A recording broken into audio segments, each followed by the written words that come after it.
Ipinusta ko ang lahat ng mayroon ako para samahan kang mag-umpisa ng negosyo, pero ginamit mo pala ang pera ko para lang sa ibang babae? Chen Feng, sisiguraduhin kong mawawala sa iyo ang lahat ng yaman mo at mawasak ang buhay mo. President Qin, maayos na po ang paglago ng Chen's Group. Kailan niyo po balak i-anunsyo ang inyong pagbabalik? Huwag kang magmadali, maayos pa naman ang lagay sa ngayon. Ate, kayo ang may kontrol sa kalahati ng ekonomiya ng buong Asya, ang ating president ng Huanyu. Dahil lang ba sa utang na loob mo kay Chen Feng na iniligtas ang buhay mo? Kaya nanatili kang nakatago ang tunay na pagkatao sa loob ng 20 taon? Sige na, tsaka na tayo mag-usap pagkatapos ng debut ni Lingling.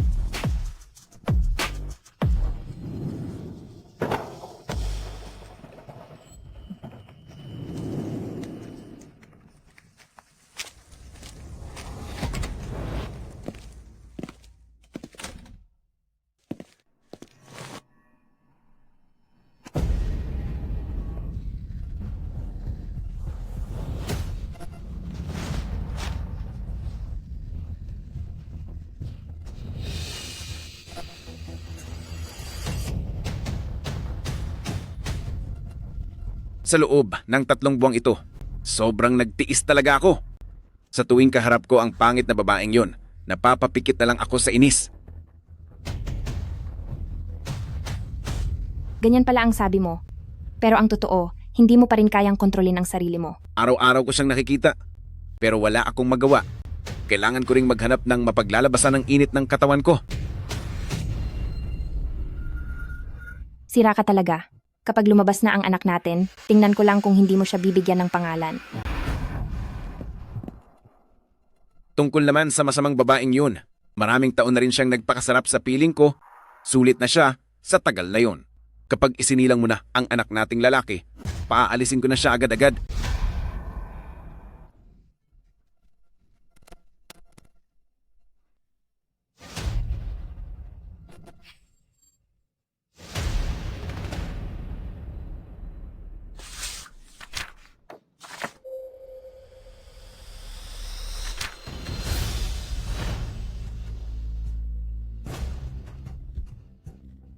Sa loob ng 20 taon, inutusan ko ang mga kumpanya sa ilalim ng Huanyu na palihim na tulungan ang paglago ng Chen Group. Pero ganun-ganun na lang kung hamakin mo ako. Dahil lang sa tingin mo ay matanda na ako? Chen Feng, napakalaking pagkakamali na minahal pa kita. Chen Feng,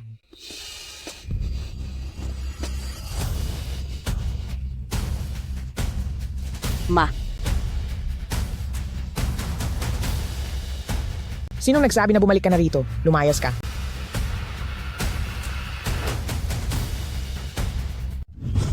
Nay, Anong tinitawag-tawag mo? Ang malas mo talaga. Napili mo pa talaga ang timing na to. Nay, ang tungkol sa bagay na ito, alam nyo na ito noon pa, di ba? Dati nyo pa pinagtatakpan si Chen Feng, di ba?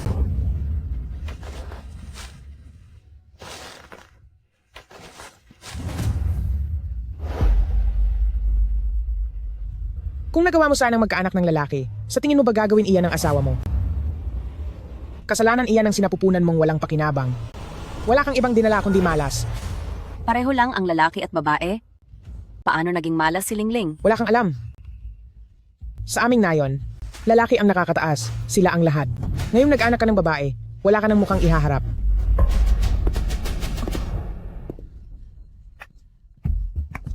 Tingnan mo si Jia Oran, malapad ang balakang, matulis ang tiyan, siguradong magbibigay siya ng isang malusog na anak na lalaki sa pamilya Chen. Ate Qin, tinatawag kitang ate. Alam mo naman, ang mga lalaki, gusto nila ng bago at maganda para lang sa garbo nila. Nabalitaan ko, isang receptionist ka lang sa kumpanya ng Kuya Feng. Sinira mo na nga ang pamilya ko? Marami ka pang rason? Talagang ikaw ay.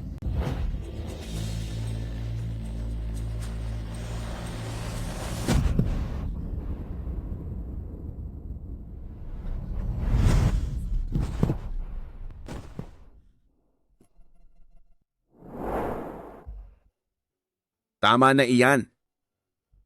Buntis si Jiaoran. Gusto mo bang magkaroon ng sakuna dito? Iyang nasa sinapupunan niyang anak na lalaki lang ba ang mahalaga? Paano naman ako at ang ating anak? Hindi ba kami mahalaga? Dahil sa mga kalokohan mo? Paano mo mahaharap ang ating anak?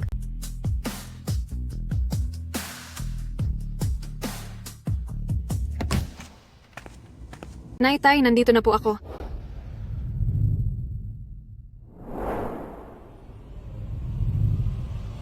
Sasabihin ko sa inyo.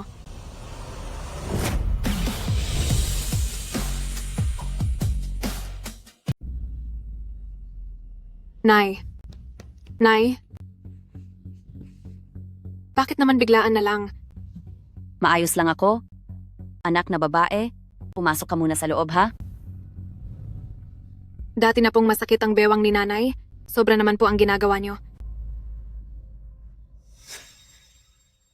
Jiao? Ate Jiaoran? Bakit ka napadalaw sa bahay namin nang hindi nagsasabi ng mas maaga?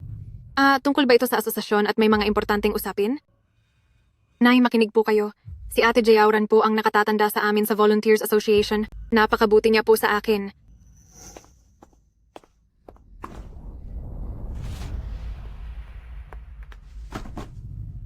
Salamat po, ate. Ate, napakaganda mo po. Lagi kitang nakikitang sumasali sa mga aktibidad. Opo, sinabi po kasi sa akin ng nanay ko na kapag gumawa ka ng mabuti, pagpapalain ka. Ganoon ba? Opo. Kung ganoon, mabuti palang tao ang nanay mo. Opo, talaga po. Nga pala, ang laging sumusundo sa iyo, tatay mo ba siya? Opo. Kaysamang pamilya naman nito. Ailing, huwag ka masyadong magpagod. Salamat po, Tay. Teka, kaibigan mo ba siya? Opo. Kumusta po? Ako po si Linja Auran.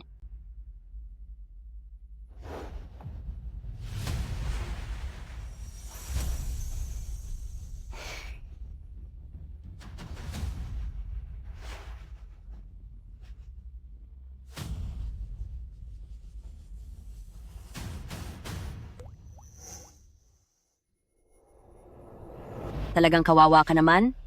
Itinuring mong kayamanan ang basurang tulad ni Chen Feng. Mabuti siya sa iyo? Sa sobrang kabutihan niya, bibigyan ka pa niya ng bagong kapatid.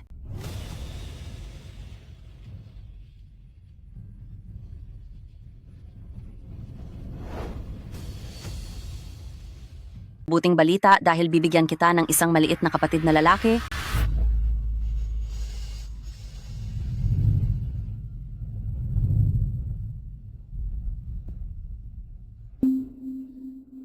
Pa? Paanong nangyari iyon? Ma? Anong sinasabi niyo? Papa, magsalita ka naman po. Nagbibiro lang si Mama, di ba? Hindi ito magandang biro, totoo ba?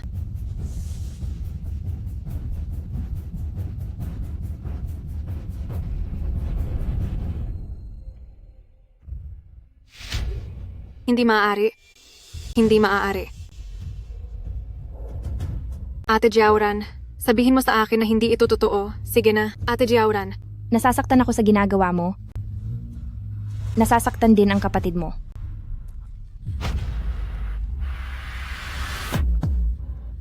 Lingling, okay ka lang ba? Naku, ang paborito kong apo. Bastos na bata. Gusto mo bang maparusahan?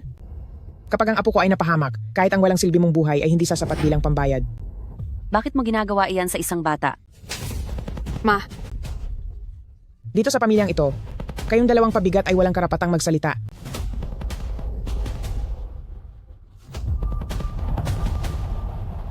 Anong tinitingin-tingin nyo? Mag-ina nga kayong mukhang hampas lupa.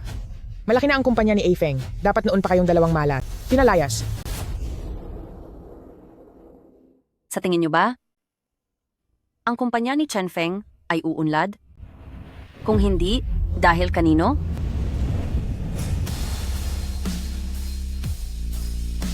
Sa tingin mo ba? Nagawang mapublic ang kumpanya ni Chen Feng dahil kanino? Chen Feng, nakalimutan mo na talaga kung paano ka nanggaling sa probinsya, nagbago ang buhay, at naging boss ng isang malaking kumpanya? Asawa ko. Asawa ko! May nag-invest na sa akin! Talaga ba? Bakit ang swerte mo yata? Oo, kapag naging mayaman na ako, ibilhan kita ng 5 bag. Hindi, ibilhan kita ng 10. Gagawin kitang masayang babae sa buong mundo. Nga pala asawa ko, naisip ko na ang pangalan para sa anak nating babae. Pangalanan nating si Chen Ailing. Ang babaeng pinakamahal ni Chen Feng ay si Qin Ziling. Mabuti na lang, hindi ako nagkamali sa pinili ko. Ay nako. Nakakatawa ka talaga. Huwag mo kaming lokohin. 20 taon ka na sa reception. At napalago mo ang kumpanya. Napakagaling mo naman pala. Hemp, Huwag niyo pong tawanan ang nanay ko.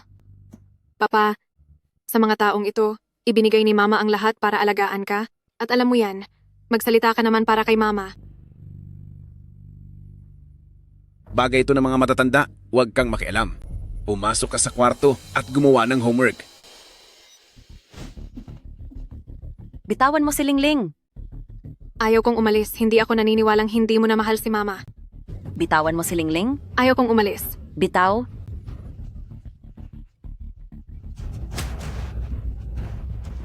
Galit ako sa iyo. Galit na galit ako sa inyo. Bitawan mo ang Lingling ko. Lingling. Palabasin niyo ako. Palabasin niyo ako dito. Ma, tumakbo ka na. Bitaw, ano bang ginagawa nyo? Lingling, anak mo rin siya. Ang pagdidisiplina kay Lingling, hindi mo na kailangang pakialaman. Inamin ko, noong nagsisimula pa lang ako sa wala, sinamahan mo ako at nagpapasalamat ako doon. Kaya naman, noong umasenso na ako, nagpakasal pa rin ako sa iyo para makabawi. Hindi naman ako nagkulang sa pagbibigay ng pangangailangan mo. Ikaw lang itong walang kakayahan. Hanggang sa pagiging receptionist lang sa kumpanya ko, hinihiya mo lang ako. Kailangan ng bawat lalaki ng dignidad. Naisip kong maiintindihan mo yon.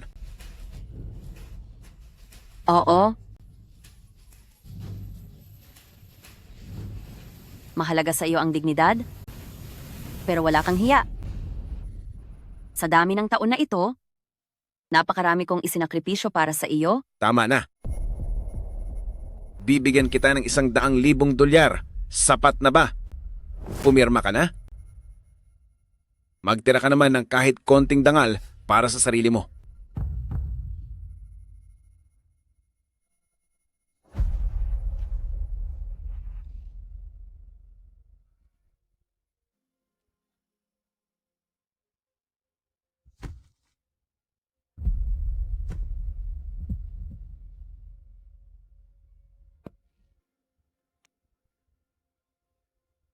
Hindi mo ito pagsisihan?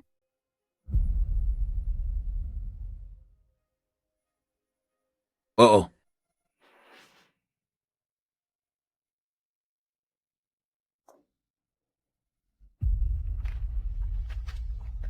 Iyon pala ang pagmamahal ko, ang mga sakripisyo ko, ang buong pagkatao ko. Para sa iyo, isa lang silang numero.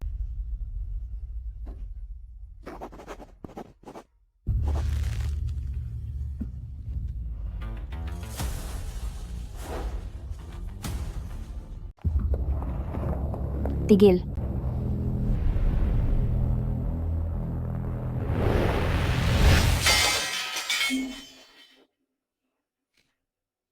Ate Kin, ang mga bagay na ito ay matagal nang kasama mo. Siguradong mahalaga ang mga ito sa iyo, di ba? Kaya ibibigay ko na lang sa iyo. Ang nararanasan ko ngayon ay mararanasan mo ring bukas. Lin Jiaoran, kahit na matalo mo ako, naghihintay na ang sarili mong parusa sa'yo. Kuya Feng, tingnan mo siya. Buntis po ang tao. Si Ate Kin ba ay talagang ayaw makitang masaya ang iba?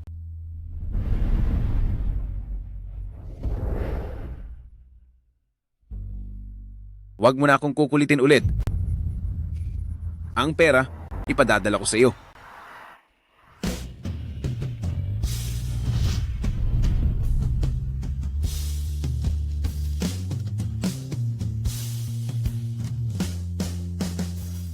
Ang $100,000 para sa matandang lalaki ay barya-barya lang. Mas mabuti pang sa akin na lang ibigay. Kuya Feng, hindi mo naman siya mahal. Mas mabuti pang sa akin mo na lang ibigay ang pera, kailangan ko pa naman ng bagong bag. Bumili ka? Kahit ano ang gusto mo, sagot ni Hubby. Kaso iyong $100,000,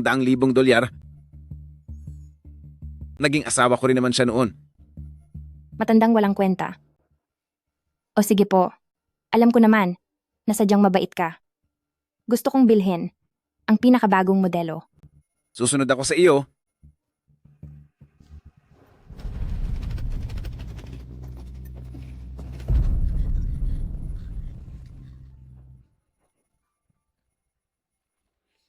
Pumirma ka na. Magtira ka naman ng kahit konting dignidad para sa sarili mo. Hindi ka magsisisi? Oo. Kung ang sapatos ay hindi kasya, itapon mo na lang ito.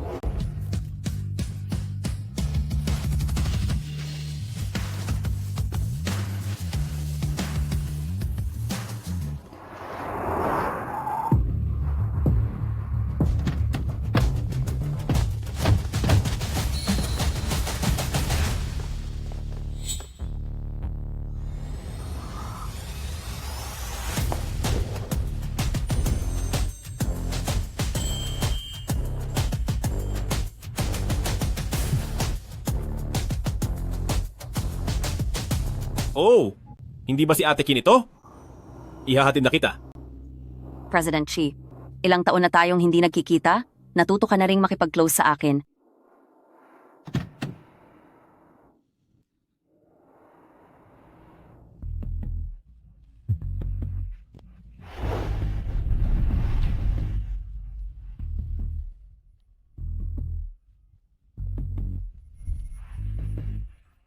Huwag mong dumihin ang paa mo.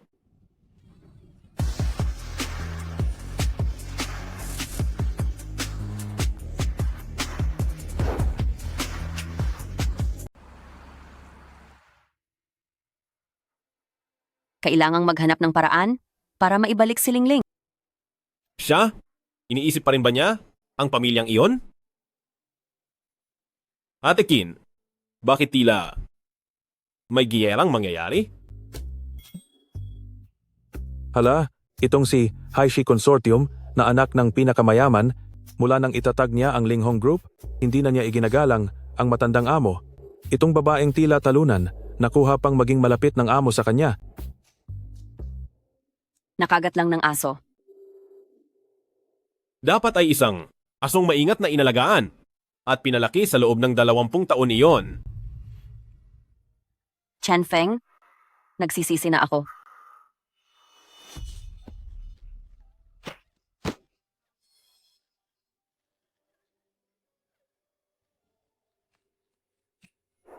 Ayos ka lang ba?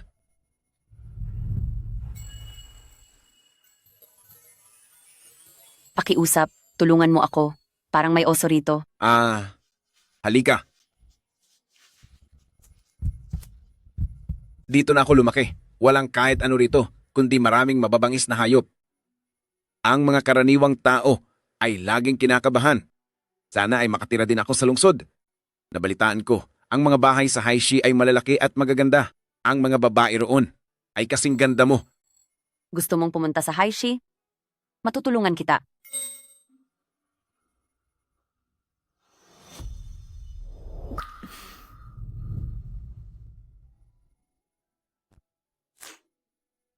Ang nakaraan nyo lang ang naaalala mo.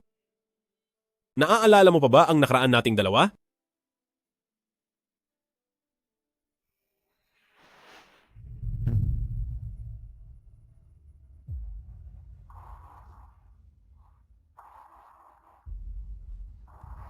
Ang 20 taong ito, ituturing ko na lang na regalo sa kanya. Ngunit dapat kong maibalik si Lingling. Tutulungan kita. Kumusta ang press conference? Ayos na ang lahat. Gaganapin ito pagkatapos ng 10 araw. Sa mga susunod na araw, ay may piging sa pamilyang Xie? Gusto mo bang magpakita roon? Nandoon din si Chen Feng. Siyempre, pupunta ako. Isang magandang palabas ito. Palabasin niyo ako, Nay. Nay, palabasin niyo ako. Halika. Halika. Anong sabi ng doktor? Lalaki ba? Nay, binigyan ko ang doktor ng ganitong kalaking halaga bago siya nagsalita. Ang batang ito, 99% sigurado. Salamat sa langit. Sa wakas ay may tagapagmana na ang ating pamilya Chen. Si Ji Auran talaga. Ikaw ang nagdala ng swerte sa ating pamilya Chen. Ano man ang gusto mong kainin o makuha, sabihin mo lang sa akin. Huwag mong gutumin ang apo ko. 10 taon na gumagawa ng gawaing bahay, ngunit wala pa ring kwenta dahil hindi makapagsilang ng batang lalaki. Naku, Kinjiling, sinong mag-aakala na ganyan kamalas ang tadhana mo? Swerteng ito, kung na lang ang magtatamasa para sa iyo.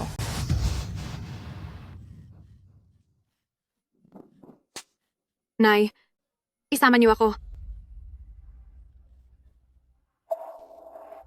Nay, masyadong maingay si Ailing. Sumasakit ang ulo ko. Ano bang ipinagpuputok ng butsi mo dyan? Hindi pa ako wala sa mundong ito.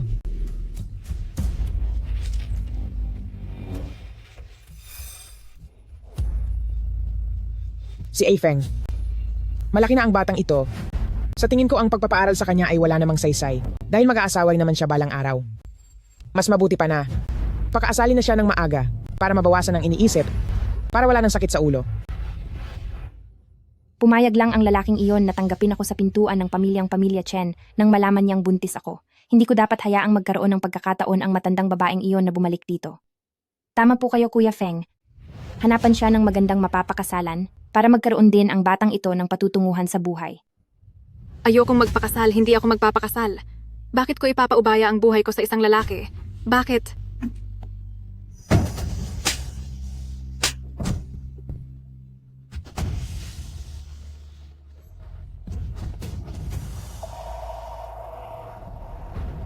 Si Kuya Feng. Sa hitsura na iyan ni Ailing, kung malalaman ng iba ay hindi ba mapapahiya ang ating pamilya Chen? Dapat nga siyang mahanapan ng lalaki para matuto siyang tumino. Mamaya, pupunta tayo sa pamilyang Xie upang dumalo sa isang piging. Tulungan mong tingnan si Lingling kung mayroong babagay sa kanya. Ang mga dadalo sa piging ngayon ay mga mayayaman at makapangyarihan, kaya dapat mong ayusin ang pagtingin. Gusto mo lang naman siyang ibenta sa mas mataas na presyo. Marunong ka talagang magkunwari. Sige po.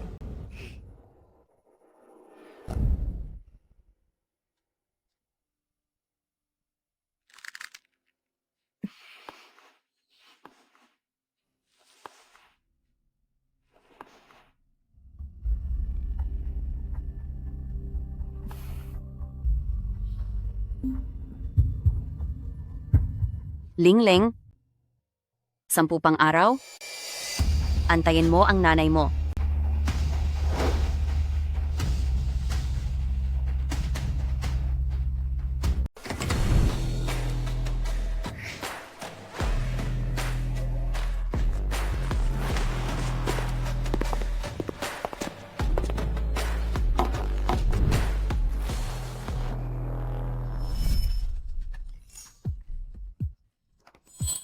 Hanhai Real Estate, Xingyao Technology, Ruiling Group. Ito.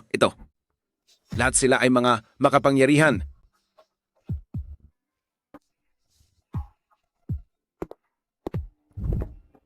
Kamusta po, Ginoong Zhang? Sino ka? Tawagin niyo na lang po akong Chen Feng. Chen Feng? Hindi kita kilala. Chen Group. Ano ba ang negosyo mo? Pangunahin kaming nagtitinda ng tela at mga gamit na metal. Bakit parang hindi ko narinig iyon? Ang may-ari ng isang maliit na tindahan ay kwalipikado na rin pumasok sa piging na ito.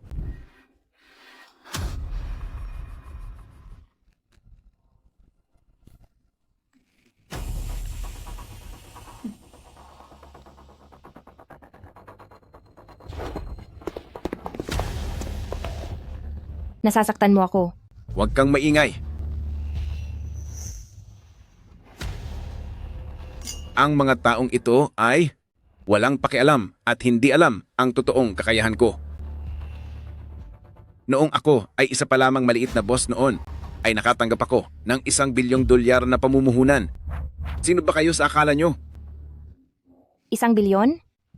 Siyempre. Sa paglalakbay na ito, maraming mga malalaking tao ang gustong makipagtulungan sa akin.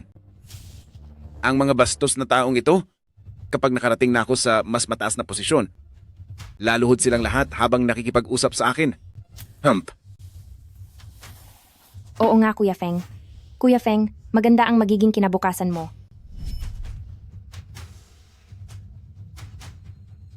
Ang ibig mo bang sabihin ay ang taong mula sa Huanyu Group ay darating din? Hindi mo ba alam? Kumalat na ang balitang ito sa lahat.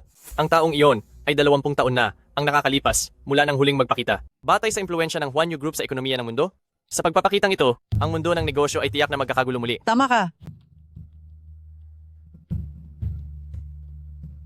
Ito na ang pagkakataon ko.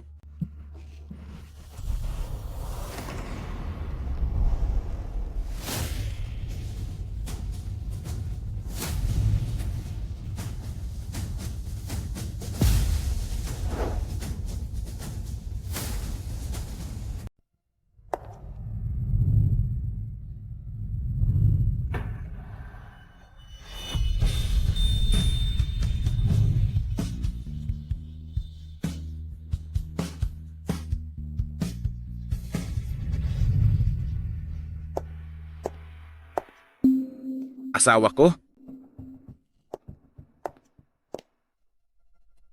Ang babaeng ito, bakit mo ako sinundan hanggang dito?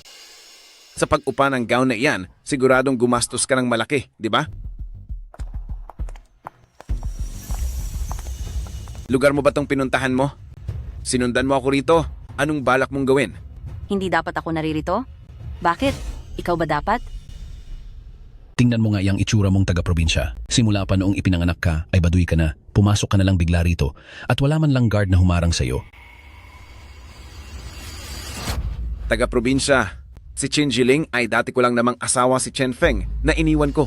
Dahil lang nagbihis siya ng maayos, ay parang sinasamba niyo na siya? Ha?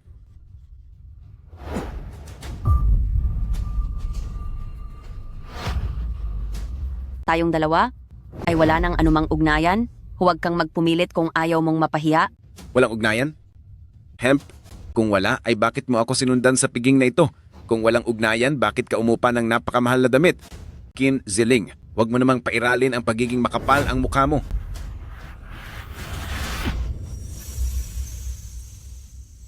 Huwag kang masyadong bilib sa sarili mo. Narito ako bilang kinatawan ng Huanyu Group.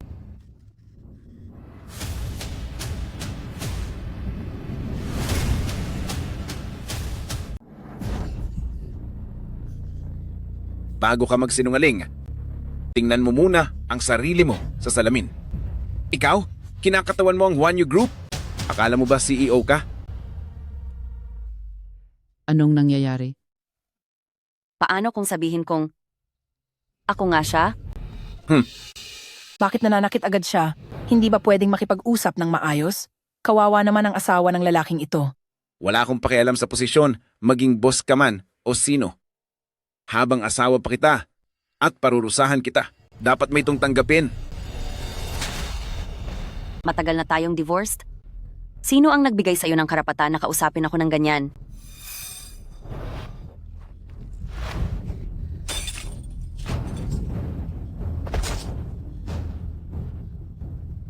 Ate Chin, talagang itong receptionist na ito ay hindi marunong lumugar.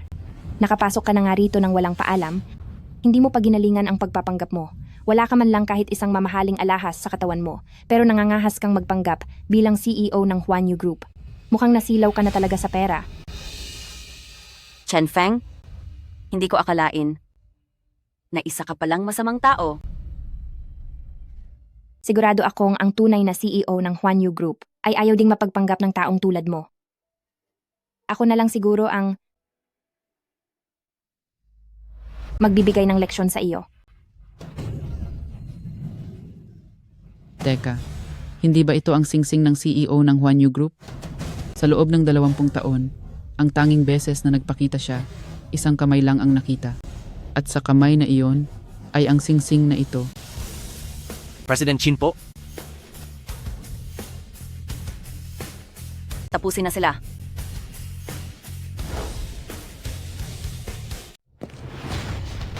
Bitawan mo ako. Anong karapatan yung hulihin ako? Sumusunod lang kami sa utos ni Madam Qin, kaya mas mabuting tumigil ka na. Siya kaya ay. Totoong tagawan niyo. Hindi. Hinding-hindi iyan posible. Kung nakuha ko ang tulong ni Huanyu Group, matagal na sana akong naging matagumpay. Paano mangyayari na hanggang ngayon, ang pamilyang Chen ay isa pa ring maliit at walang kwentang kumpanya? Ito ang nag-iisang simbolo para sa mamahaling alahas mula sa Linghong Group. Linghong Group? Ito ay padala ni President Xie, isang pares ng hikaw at isang kwintas. Pakicheck po ninyo. President Xie? Kailan mo pa nakuha ang pabor ng Linghong Group? Chin Jiling, napakawalang hiya mo para pagtaksilan ako.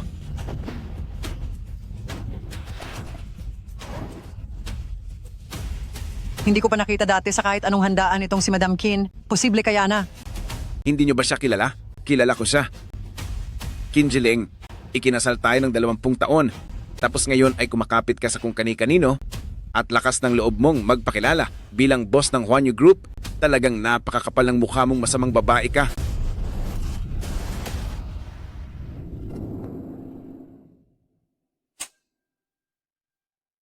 Chen Feng, nakita mo ba? Galing ito sa pagod ko. Sa loob ng mahabang panahon, ginamit mo lang ang aking pagod at paghihirap para lang maging presidente ng kumpanya. Dahil wala kang hiya, hindi ko na rin kailangang magbigay ng respeto sa'yo. Sa mga nakaraang taon, alin sa mga negosyo mo ang hindi galing sa akin? Alin sa mga kontrata mo ang hindi ko ibinigay sa'yo? Ngayong nakuha mo na ang gusto mo, magagawa mo pang mansahan ang aking pagkatao. Talaga namang...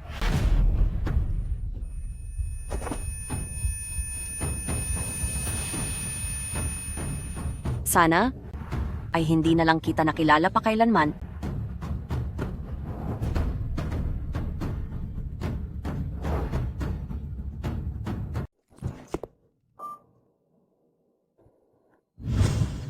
Bali lang naman ang buto ko. Ganito ka na ba talaga katakot?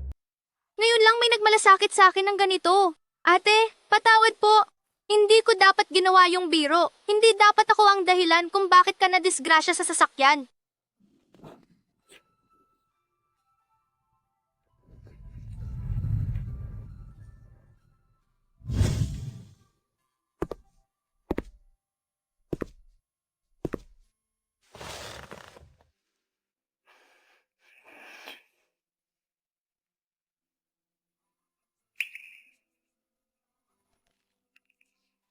Kasalanan ko ang lahat? Kasalanan ko ang lahat. Kung hindi lang dahil sa nakakainis na kontratang iyon. Chen Feng, napakawalang hiya mong nilalang, sisiguraduhin kong para sa iyong mga ginawa at sinabi ay pagbabayarin kita.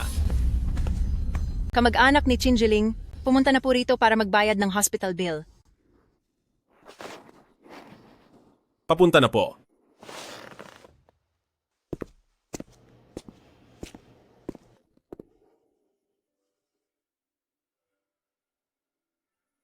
Hongyu, huwag mong sisihin ang sarili mo. Ang sisihin mo ay ang pagkakamali ko sa pagpili ng taong pinagkakatiwalaan. Sa maling tao ko na ibigay ang puso ko. Bitawan niyo ako. Sa anong dahilan niyo ako hinuhuli? Chen Feng. Chen Feng, talagang sinayang mo ang 20 taon nating pagsasama bilang mag-asawa. Tinurog mo ito ng pino.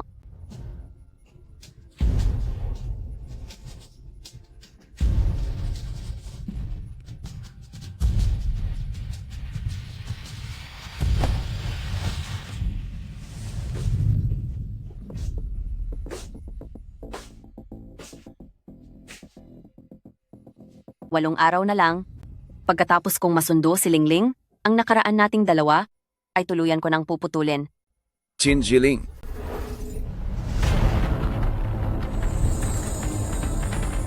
Qin Ziling.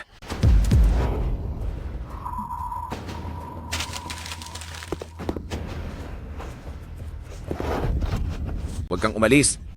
Ipaliwanag mo sa akin ng maayos. Ano ba talaga ang mayroon sa inyo ng presidente ng Linghong Group, ha? Lumayo ka sa akin.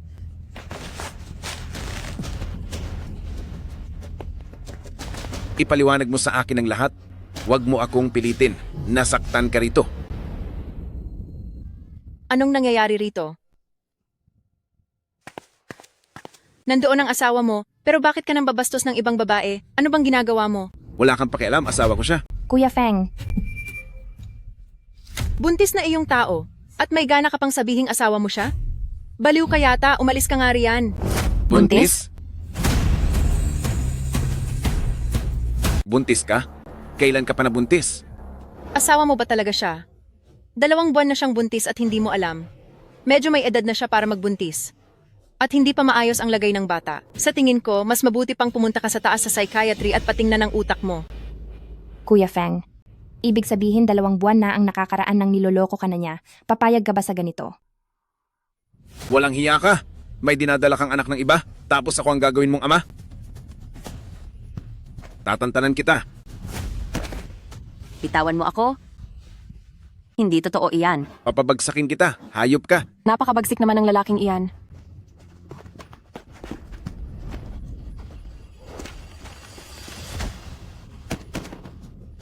Feng, Kuya Feng, may nananakit dito. May gulo rito. Hongyu?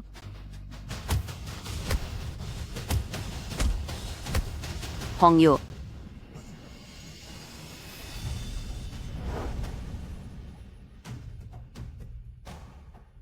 Tatay pa rin siya ng mga bata, kaya wag mo nang dungisan ang kamay mo.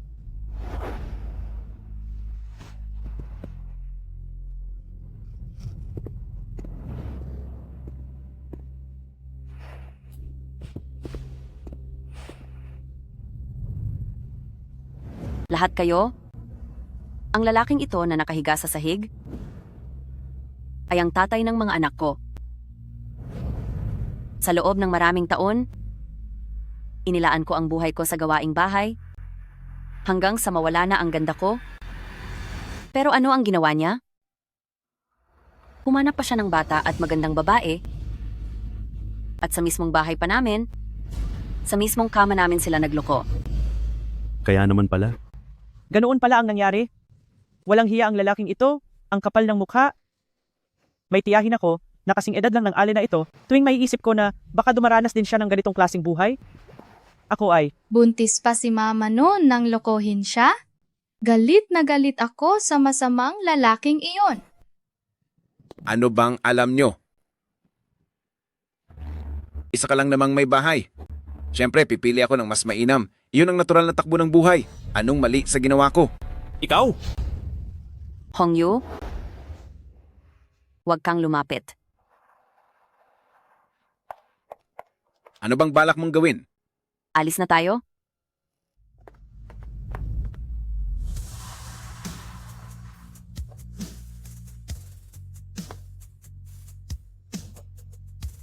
Sinabi mong anak ko ang bata, pero sigurado ba ako?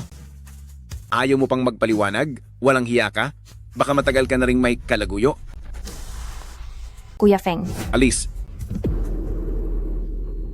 ang sakit po ng tiyan ko.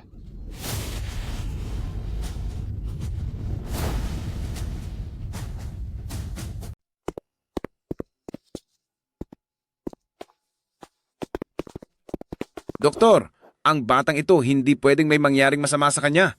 Ito na ang nag-iisang pag-asa ng ating pamilya Chen. Tungkol sa bata, wala naman po tayong nakikitang malaking problema, pero Kailangan ba ng gamot? O kailangang ma-confine? O baka kailangan ng turok para hindi mawala ang bata? Doc, marami akong pera. Sabihin nyo lang. sabi mo ay 3 buwan na ito, pero base sa naging resulta, ang batang ito ay mahigit 5 buwan na. Ano? Paano po nangyari iyon, Doc? Paano? Kuya Feng, Doktor, tingnan nyo ang tiyan niya. Ito. Ang sabi niya sa akin, 3 buwan na ito. Doktor.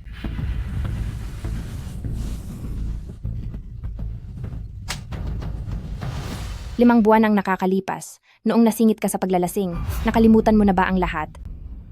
Lagot, hindi ko pwedeng hayaang malaman niya na ginagamit ko lang siya para sa katotohanan ito. Sandali. Sandali. Totoo ba? Pinilit mo ako. Pagkatapos ay may gana ka pang magsalita ng ganyan? Kuya Feng, nakita ko na ang tunay mong kulay. Jiaoran.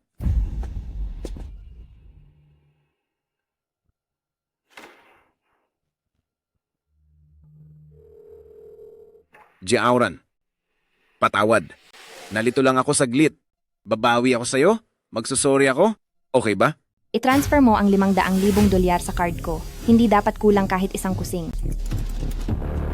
Sige na nga.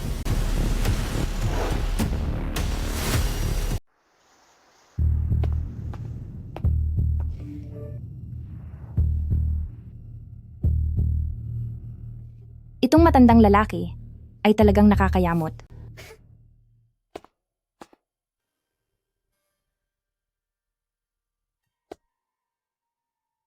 Ailing,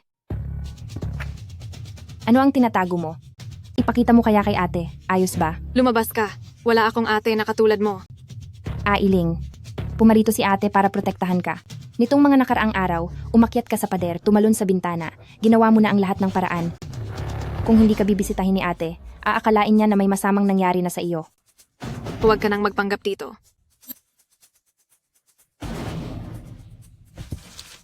Anong ginagawa mo? Ibalik mo sa akin yan.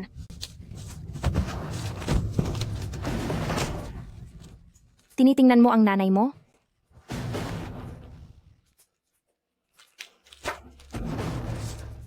Ailing, miss mo na ba ang nanay mo? Bakit hindi ka nalang mawala? Sayang nga lang, ang nanay mo ay hindi ka na mahal. Ano? Ang nanay mo ay may kasama ng ibang lalaki at nagdadalang tao na siya. Ang nanay mo ay hindi ka na mahal.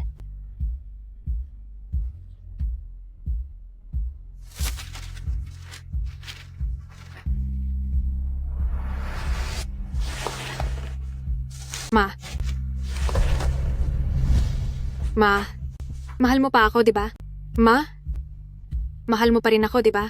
Ma. Nabalitaan mo na ba? Siya yung nanggugulo kanina. Ano iyon? Ano iyon? Anong balita ang nakalagpas sa akin? Kawawa naman ang asawa niya. Mahigit 10 taon siyang nagsilbi para guminhawa sila, pero noong nagtagumpay na sila, siya ang unang kinalimutan at pinalitan. Ang mga lalaki talaga, sumasama ang ugali kapag nagkakapera na. Tingnan mo iyong babae, naka-VIP ward siya, kaya mukhang hindi naman siya naghihirap. Ang ending? Sa ganyang klaseng tao lang pala, masasayang lang ang mahigit 10 taon ng kabataan niya? Ang sabi niyo po ba ay nasa VIP ward siya? Opo sir, may kailangan po ba kayo? Ang sama ng ugali ng lalaking ito, wala nang galang, ang baduy pa niya. Hindi ko maintindihan kung bakit naging tapat at baliw na baliw iyong babae sa kanya. Nasa ganda pa rin ng edad ng mga babae. Ang ate na iyon ay nasa panahon na dapat nag-enjoy siya sa buhay kasama ang mga gwapong lalaki. Kasi kapag mga lalaki, mas maganda kung bata pa. Ang VIP ward ay 50,000 dolyar kada araw. Kinziling, at may lakas ka pa ng loob na sabing hindi ka nagtataksil?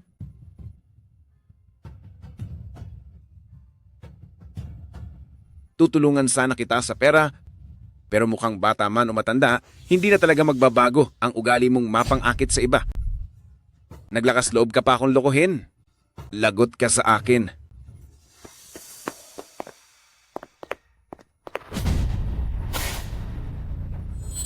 President Wang.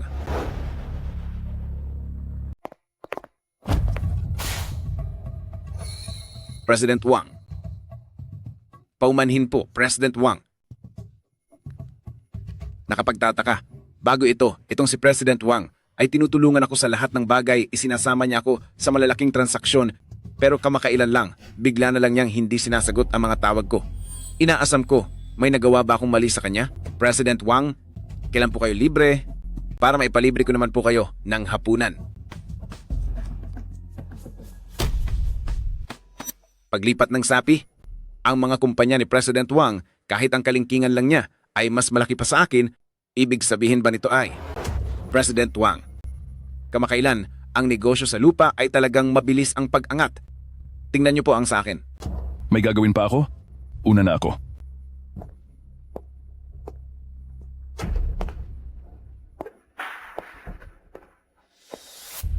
President Qin, mabuti naman at nalinawan ka na. Noong natanggap ko ang mensahe mo, ay agad-agad akong pumunta rito para sa iyo. Simula noong hawakan ko ang Universal, palagi na kayong sumusuporta sa akin. Sa lahat ng mga taon na ito, buong puso niyo akong tinulungan sa pamamahala ng Universal. Kaya naman ang ating negosyo ay lumago ng husto. Maraming salamat sa inyong sipag. Ang Universal Group ang inyong tahanan at kami ang inyong pamilya. Maagang nawala si the Elder President Qin. Nakita kitang lumaki at ayaw ko ring makita kang nahihirapan. Uncle Wang, huwag po kayong mag-alala. Bakit si President Wang ay pumasok sa kwarto sa ospital ni Qin Ziling? Ibig bang sabihin ay may ugnayan kayong dalawa?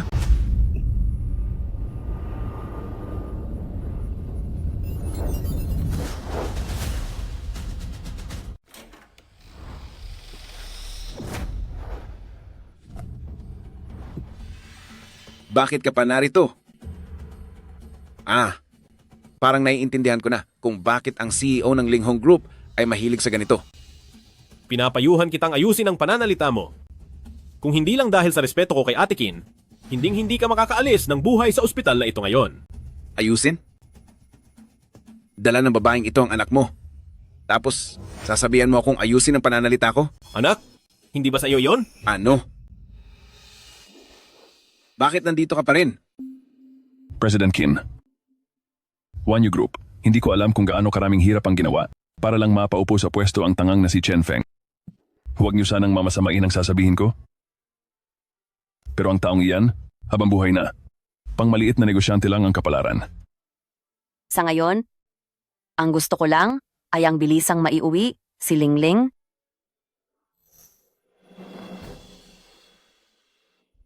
Payaan mo siyang umalis. Ayoko na siyang makita muli.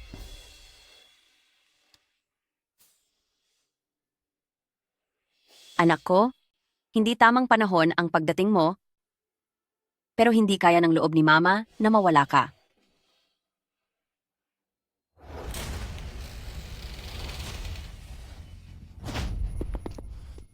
Anong ingay ito? Qin Ziling. Linawin mo ito sa akin, Qin Ziling. Wala kang silbi. Ano pa ang gusto mong sabihin? President Wang, ito ay problema ng pamilya namin. Hindi niyo na po kailangang makialam, di ba? Hayop ka. Talagang makikialam ako. Bakit? May angal ka. Pati si President Qin ay paglalabasan mo ng ganyang ugali? Pinagmalupitan ko siya. Hindi siya makapanganak ng lalaki. Mahigit 10 taon na siyang hamak na receptionist. Bukod sa pamimili at pagluluto, ano pa ba ang kaya niyang gawin? Araw-araw ay wala siyang ibang sinasabi sa akin, kundi kung magkano ang itinaas ng presyo ng gulay at itlog. May negosyo akong nagkakahalaga ng milyon-milyong dolyar. Hindi ako makikinig sa ganyang klaseng babae at sa mga walang kwenta niyang sinasabi. At si President Qin? Siguro ay marami na siyang ibinigay sa iyong pabor, no? Hayop ka.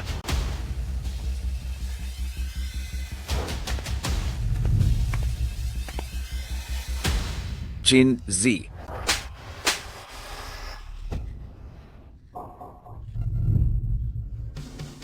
Chen Feng, isa akong tao. Hindi ako gamit para lang magkaanak ka ng lalaki at lalong hindi ako palamuti lang na ididispale. Hindi rin ako. Isang hagdan para sa ambisyon mo.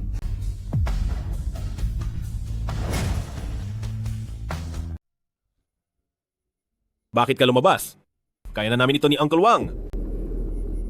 May ilang bagay na panahon na para linawin. Sige. Lilinawin natin ang lahat. Higit 10 taon na ang nakalipas. Iniligtas ko ang buhay mo at mula noon, sinimulan mo na akong pakinabangan. Sa loob ng maraming taon, sumama ka sa aking maghirap at masasabi kong nagtagumpay din ako sa wakas. Pero hindi mo man lang sinubukang umunlad at mas pinili mong maging isang hamak na receptionist. Tapos ngayon, nakikipaglandian ka pa sa ibang lalaki at pinagmumukha mo akong tanga. Mukhang ikaw ang... Noong panahon na iniligtas mo ang buhay ko, dinala kita sa Hancheng. Kaya patas na tayo? Kung ganoon man, bakit? Ako dapat ang hinding-hindi sana naniwala sa mga kasinungalingan mo at nagpaiwan para tulungan ka. Hindi sana ako nagtiwala sa mga pangako mo at sumama sa iyo. Ilang beses, ulit, na binigyan kita ng pagkakataon, pero binaliwala mo lang ang lahat, kahit na, paulit-ulit mo pa rin, sinisiraan ang pagkatao ko. Chen Feng, hindi mo talaga deserve ang pagmamahal ko. Sabi mo, hindi kita tinulungan kailanman. Noong nagsisimula ka pa lang sa negosyo, sino ba ang uminom para sa iyo? Nang matatapos na ang kontrata mo, sino ba ang nakiusap para sa iyo? Ang mga ginawa kong ito, alam mo ang lahat ng iyan, pero ang mga sakripisyo ko ay mas higit pa ng 1,000 beses sa mga ito. Anong pinagsasabi mo? Ang mga iyon ay, dahil sa kakayahan ko, kaya ko nakuha ang mga oportunidad na iyon. Inakala mo ba na sa ilang baso lang ay makukuha mo na agad ang kontrata? Nakiinom ka? Nakiusap ka? Pero may nakuha ka ba? Ako. Chen Feng? O Chen Feng? Masyado kang mayabang, ipokrito, at wala kang puso, at higit sa lahat, wala kang kwenta? Ikaw. Wala kang kwenta? Ibinibintang mo ang sarili mong kabiguan? Sa sarili mong asawa, hinahayaan mong ang dangal mo ay hawakan ng kabit mo? Pati ang pabor na ibinibigay ng ina mo? Inaakala mo na ay karapat-dapat para sa iyo? Wala ka namang kahit ano, pero gusto mo sa iyo ang lahat? Kaya ka nagrereklamo?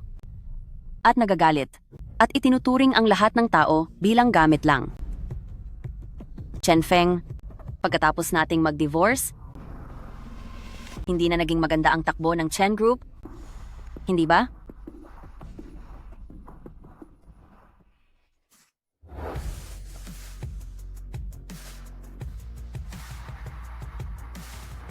Nahihirapan ka na ba? Ikaw. Paano mo nalaman? Posible bang na ikaw ang may gawa nito? Imposible ito. Siguradong ikaw iyon, ayaw mo lang ako magtagumpay at nagsasabi ka ng kung ano-ano. Kung ano-ano? Talagang napakahangal mo. Kung saan sa ang bangko ka naghahanap ng pautang para sa maling pamumuhunan. Anong kinalabasan? Pinabagsak mo ang sarili mo. Huwag mong isiping maniniwala ako sa mga sinasabi mong kalokohan. Nandito pa rin ako, nandito pa rin ang Chance Group at may pagkakataon pa ako. Ano naman ngayon ang tungkol sa pamumuhunan? Napakayaman ko at marami akong pondo. Chen Feng, subukan mong tingnan. Simulat ngayong araw, anong bangko pa kaya ang magpapautang sa iyo? Napakarami nang ibinigay ni Ate Kin sa iyo. Ngayon, oras na para ibalik mo ang lahat. President Che, wag namang ganito. Isang pamilya Chen lang ito. Hindi ito karapat-dapat pag-aksayahan ng inyong oras po. Chen Feng, o Chen Feng. Hanggang ngayon, hindi mo pa rin alam kung sino ang dapat mong pasayahin? Talagang napakahangal mo. Mga tauhan, kunin niyo siya. Ziling, asawa ko, tulungan mo ako. President She. President She, mahal ko. Jiling, tulungan mo po ako.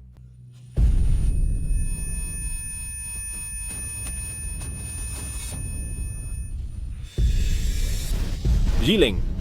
Jiling. Ziling.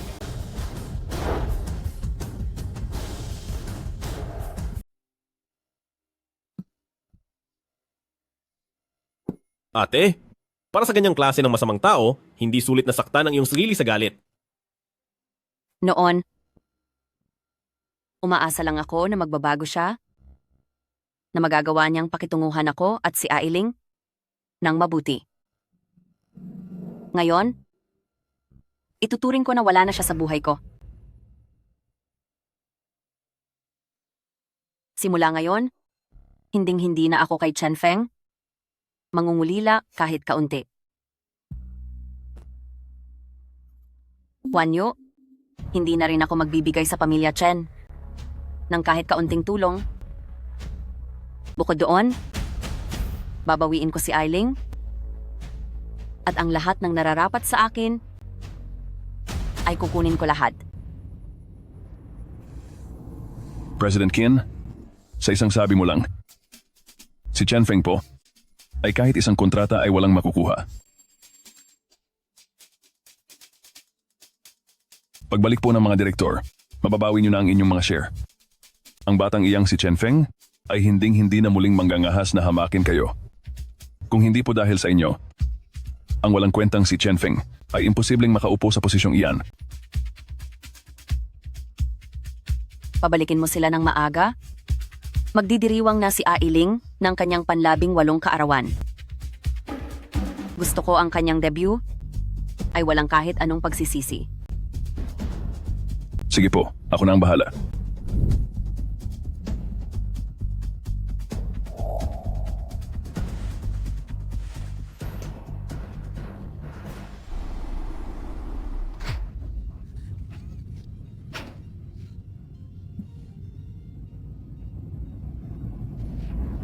Nakita mo ba? Ayaw na sa iyo ng nanay mo.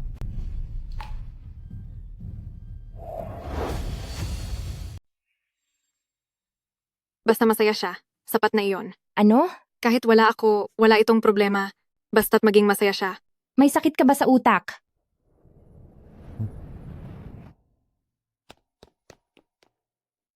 Anong nangyari? Parang narinig ko ang boses ni Lingling. Ang anak ko, hindi ko alam kung gaano na siya naghirap doon. Kailangang bumawi ako sa kanya. Ang grupong iyon sa pamilya Chen, siguradong dahil sa utang sa pamilya Chen na hindi na mababayaran, ay taranta na sila ngayon. Gusto mo ba na kunin ko na ngayon si Lingling at patuluyin sa isa sa mga bahay ko para makapagpahinga? Nangako ako sa iyo na lahat ng makakapagpasaya sa iyo ay gagawin ko. Sa loob ng maraming taon, nagpapasalamat ako sa lahat ng hirap mo. Kaya lang,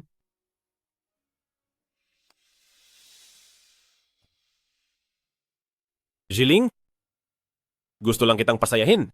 Para sa akin, ikaw pa rin ang dating totoong tao na may damdaming si Qin Jiling, mahirap man o mayaman, may sakit man o malakas. Habang buhay akong mananatili sa tabi mo.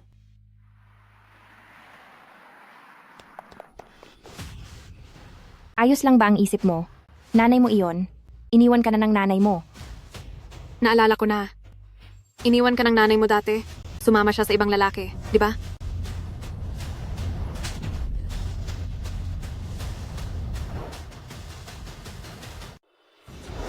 Walang hiya ka. Bruha. Masamang babae. Kapareho mo ang nanay mong walang puri. Pareho kayong mga walang silbi.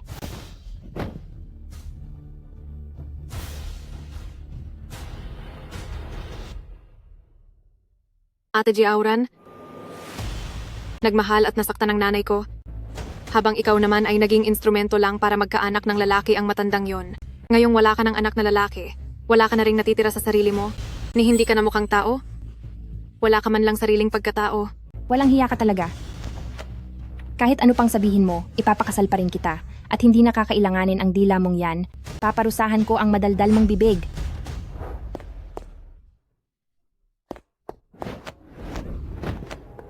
Lingling, pakiusap, kausapin mo ang nanay mo. Magmakaawa ka sa nanay mo. Ang negosyo ko sa real estate, mga sira-sirang gusali na lang ang natira.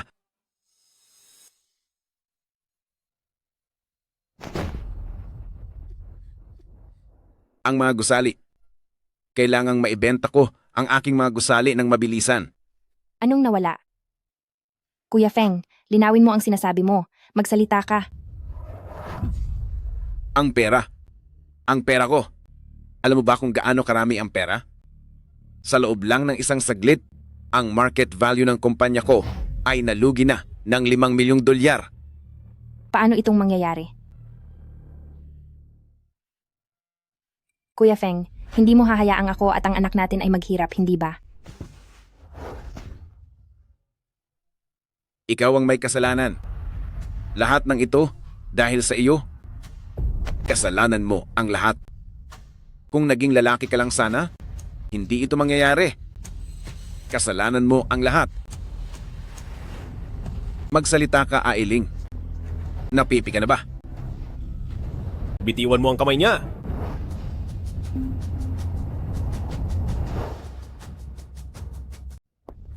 Kung ayaw mong mapahamak, bitawan mo ang iyong kamay.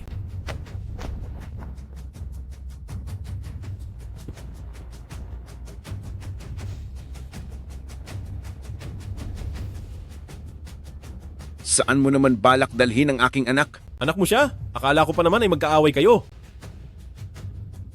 Pinaalis ako ng iyong ina para sunduin ka? Gusto mo bang sumama sa akin? Sige. Ate Ziling, ang anak mo ay kapareho mo talaga. President She, pakiusap. Maawa ka sa amin. Marami pa akong pamilyang binubuhay. Kuya Feng, bakit ka ba nagmamakaawa sa kanya? Napakalaki ng kayamanan ng pamilyang Chen, paano naman iyon mabubuwag? Lingling, kailangang iligtas mo si Papa. Makinig ka kay Papa. Pakiusap mo naman ang iyong ina. Wala akong tatay na katulad mo. Aba, tignan mo nga naman. Talagang parehong-pareho kayo ng masamang ina mo. Ngayon ay natuto ka na rin kumapit sa makapangyarihan, hindi ba?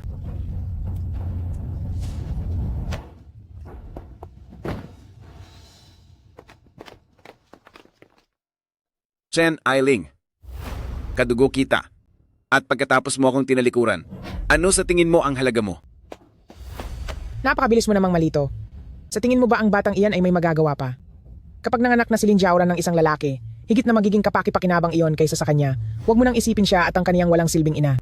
Ma, hindi mo po alam. Dinadala rin ni Qin Ziling ang anak kong lalaki. Si Qin Ziling nga, doon sa kanyang tiyan, dinadala niya ang anak kong lalaki. Ano? Hindi pa ibig sabihin yan ay magkakaroon na ang pamilya Chen ng 2 apong lalaki? Bakit ka nakatunga nga lang dyan? Bilisan mo, sunduin mo na ang asawa mo. Anong ibig ninyong sabihin? Susunduin ninyo pabalik si Qin Jiling? Jiaoran, kailangan mong umintindi. Sa babae, mahalaga ang sinumang makakapagsilang ng lalaki. Kaya sa hinaharap, pagbigyan mo muna siya ng kaunti. Huwag kang mag-alala. Ikaw naman ang nagdadala ng panganay. Balang araw, ang ari-arian ng pamilya Chen, higit sa kalahati ay mapupunta sa anak mo. Makinig ka, matanda ka. Ang pera ng pamilya Chen ay para sa akin lang. Subukan ninyong dalhin dito si Qin Jiling. Tingnan lang natin kung hindi ko kayo itutumba kasabay ko. Hinding-hindi kayo magkakaroon ng kahit isang apo.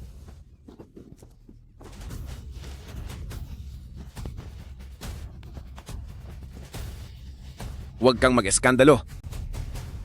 Malapit nang mabankrupt ang Chen Group.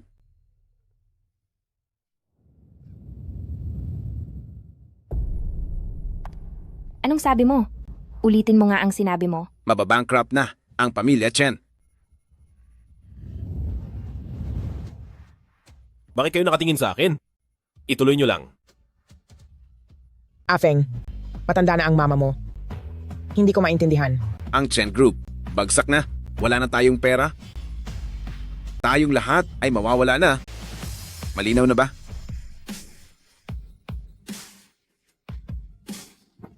Bankrupt na? Wala ng pera? Wala na. Bankrupt na. Tapos na ang lahat. President Xi, ako pa rin naman ang tatay ng anak mo. Hindi mabubura ang dugong nananalaytay sa atin. Pakiusap, patawarin niyo ako. Parang awa niyo na po. Anong ibig mong sabihin? Ipaliwanag mo sa akin ng maayos. Nasaan ang pera? Ang pera ko. Umalis ka rito. Walang hiya ka. Huwag kang humarang sa dinadaanan ko. Ang anak ko. Ang anak ko. President Xi. President Xi. President Xi.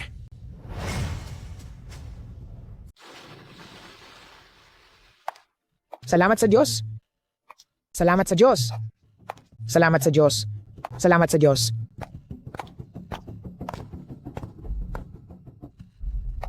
Dok, iligtas niyo po ang bata. Iligtas niyo po ang bata. Sa pamilya po ng pasyente, wala naman pong malalang nangyari sa kanya, na bigla lang po siya, kailangan niya lang magpahinga. Ang mga tao talaga ngayon, Salamat sa Diyos. Salamat sa Diyos. Salamat sa Diyos. Maraming salamat sa Diyos. Ma, wag ka na paikot-ikot. Nahihilo na ako sa'yo. Si Afeng, marami nang nawalang dugo sa kanya. Tapos sasabihin mong walang malalang nangyari. Ang batang ito, siguradong magdadala siya ng swerte.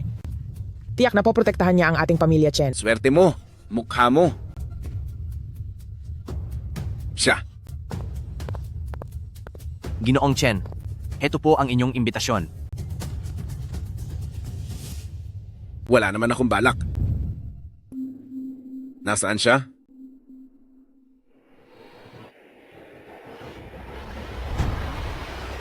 Ang CEO ng Huanyu Group magpapa-birthday party para sa kanyang anak? Magandang pagkakataon ito. Napakagandang pagkakataon ito. Dapat kong ipakita ang sarili ko sa harap ng CEO na iyon. Ang CEO na iyon, kapag nalaman niya na may nagpapanggap na siya, Ken Ziling, tingnan ko lang kung ano pa ang masasabi mo.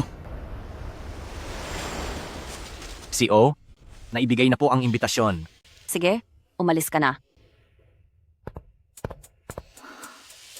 Kung hindi dahil kay Hongyu, hindi ko malalaman na ang Lingling sa pamilya Chen ay nakakaranas ng ganito karaming paghihirap. Dahil dyan, huwag mo akong sisisihin kung maging malupit ako. Para lang maisakatuparan ang plano para sa anak mo, nagawa mo pang gawan si Lingling ng ganito kasamang bagay.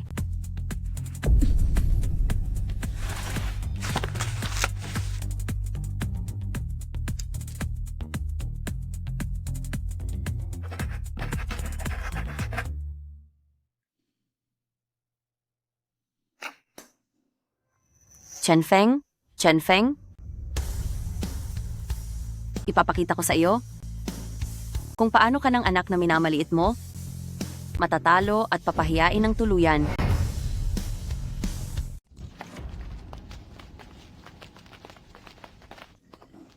Afeng,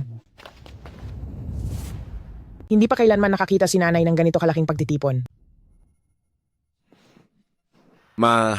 Humanap ka na lang ng lugar na matatambayan mo. Huwag mo namang gawing kahiya-hiya ang anak mo rito. Kung hindi lang dahil sa imbitasyon na kailangan kasama si nanay, hinding-hindi ko isasama ang isang probinsyanang matandang magbibigay lang ng kahihiyan. Hayaan na nga lang.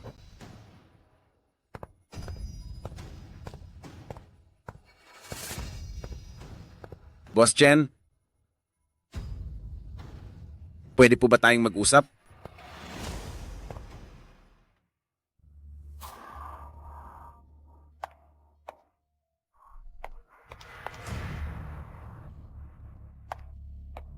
Sino naman yan? Ano ang ginagawa ng matandang iyan dito? Menugang babae. Sumama ka na sa akin pauwi at alagaan mo ang bata. Anong uwi ang sinasabi mo? Matagal na kaming hiwalay ng anak mo? Iyon ay dahil si Afeng ay hindi lang naging maayos noon. Umuwi ka na. Maging kapantay mo si Jaoran. Tutal magkapatid naman kayo.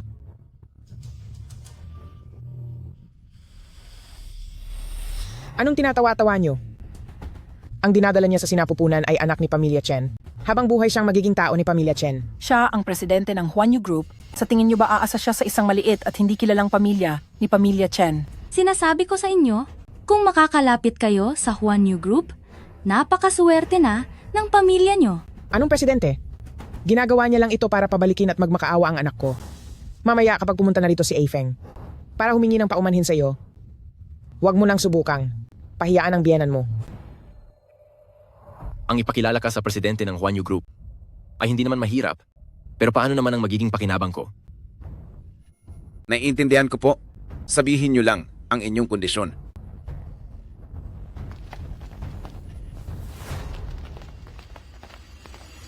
Ma? Nay? Nay, sabi ko sa inyo wag na kayong gumala kung saan-saan. Ano na naman ba itong ginagawa nyo? Afeng, hilingin mo ng dispensa ang asawa mo at tatapusin na natin ito. Nay, anong pinagsasabi nyo? Paano siyang mapupunta sa... Ikaw? Wala kang imbitasyon? Paano ka nakapasok dito? Wala nga akong imbitasyon. Pero, ang mga imbitasyon nyo ay ako ang nagbigay. Kin Ziling, sa dami ng kasinungalingan mo, hindi ka ba natatakot na tamaan ng kidlat? Sinasabi ko sa iyo, ang presidente ng Universal ay nandito ngayon. Pinapayuhan kita, umuwi ka na lang ng maayos at mag-alaga ng bata. Tsaka, ang batang silingling ay nahanapan ko na ng magandang mapapangasawa.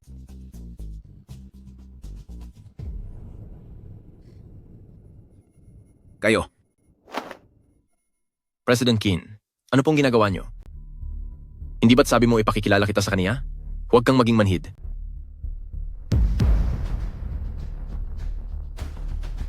Hindi maaari. Hindi ito maaari. Kayo.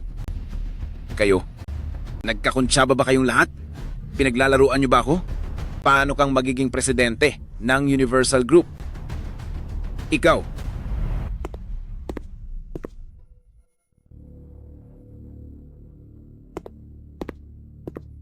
Maghintay ka lang. Ito ang tunay at lehitimong direktor ng Universal Group. Tapos na ang pananaginip mo. Mr. Lee? Ikaw ba yan? Opo, ako nga po ito. Nagtrabaho ako sa proyekto niyo noon. President Wang, may babae doon na nagpapanggap na presidente ng Universal Group. Siya? Ang ibig mo bang sabihin ay ang presidente namin ay nagpapanggap na siya ang kaniyang sarili? Patingnan mo na yung utak mo.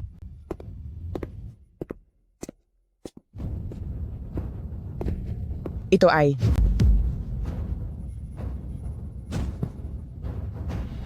Tapos na ang pananaginip mo.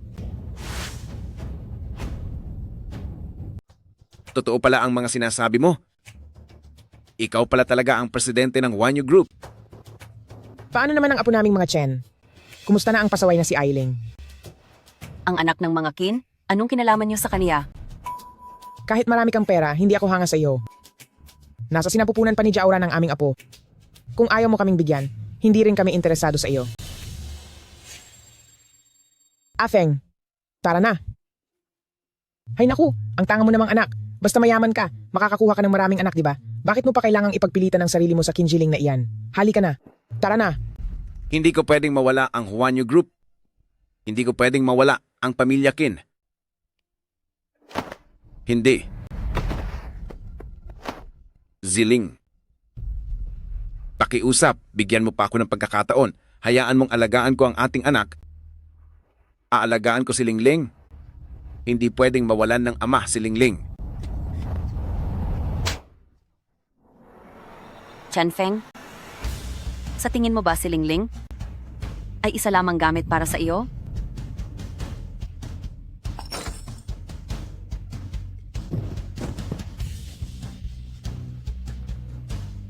Alam mo ba kung bakit pinagsama ko kayo ng nanay mo? Gusto kong malaman ninyo kung gaano kataas ang katayuan ng anak ko, kung gaano siya kaimportante.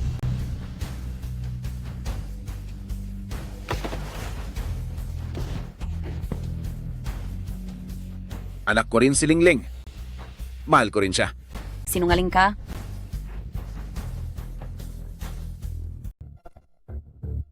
Ziling, President Chin, tingnan mo, sa loob ng maraming taon, palagi ko ring iniwalagaan ng mabuti si Lingling.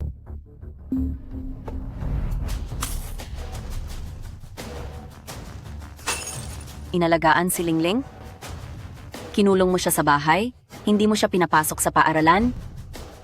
O pinagbawalan kaming magkita ni Lingling? At itinuring si Lingling na parang gamit na ibebenta sa iba?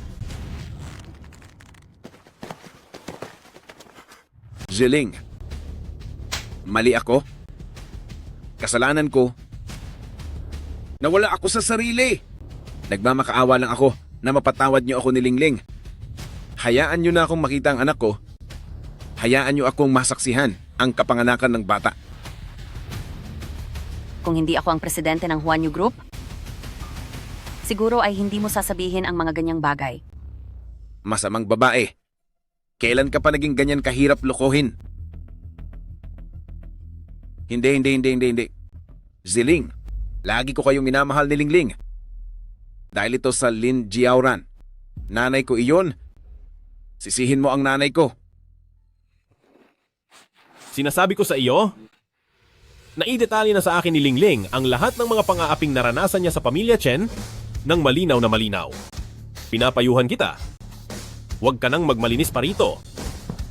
Hanggang ngayon, nagpapasa ka pa rin ng sisi. Chen Feng, ikaw ang pinakawalang hiyang, tampalasan sa lahat. Ang hindi ko pagsama kay Lingling noong umalis ako ay ang pinagsisihan kong pinakamaling desisyon. Simula ngayon, hindi na kita hahayaang makita si Lingling kahit isang beses at hindi na rin ako muling magkakaroon ng kahit katiting na pag-asa sa iyo. Hindi maaari. Basta't makuha ko ulit si Ailing, siguradong lalambot din ang puso ng dalawang babaeng ito. Hindi ko dapat palampasin ang pagkakataong ito. Ziling, nagmamakaawa ako sa iyo. Bigyan mo pa ako ng isa pang pagkakataon. Hayaan mo kung makita si Lingling. Siguradong hindi matitiis ni Lingling ang kanyang tatay.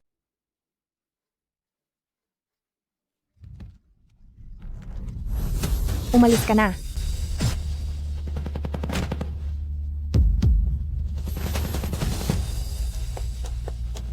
Lingling. Lingling. Lingling. Ma, huwag kang lilingon.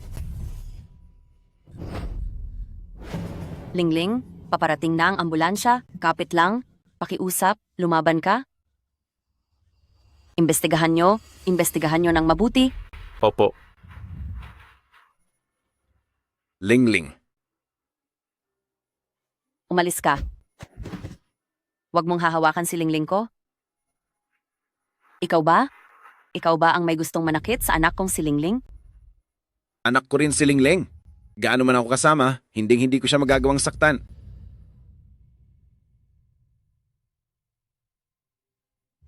Lingling. Iligtas nyo siya. Bilisan nyo. Iligtas nyo siya. Lingling. Lingling. Si Papa ay...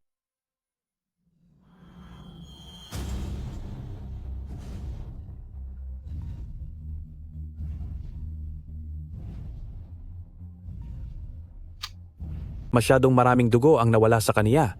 Zero na ang balanse ng inyong insurance card. Nawala na po ang bata.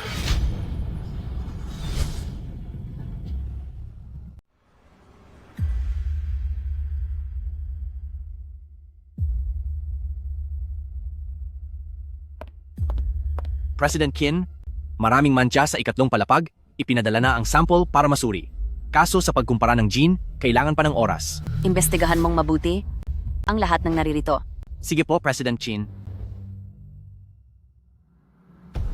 Ang bata? Nawala ang bata. Anong nawalang bata? Hindi mo ba ako maintindihan? Hindi ba pinalayas na kita? Tama. Sa sinapupunan ni Ziling, mayroon pang isa. Ang batang ito ay mas mahalaga kaysa kay Lin Jiaoran.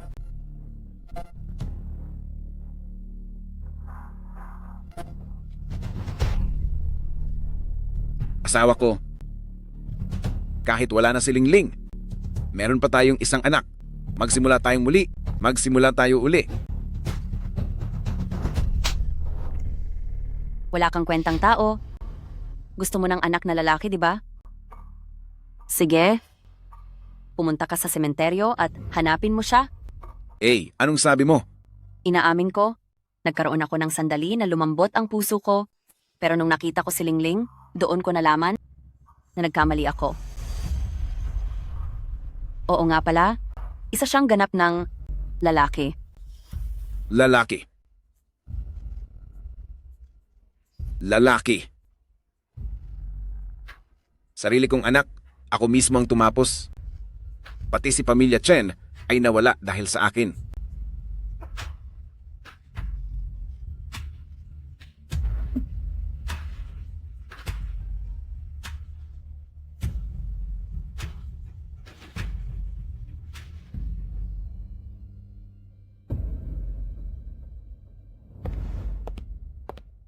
President Qin, ito po. Pakisuri din sa akin si Lin Jiaoran. Sige po.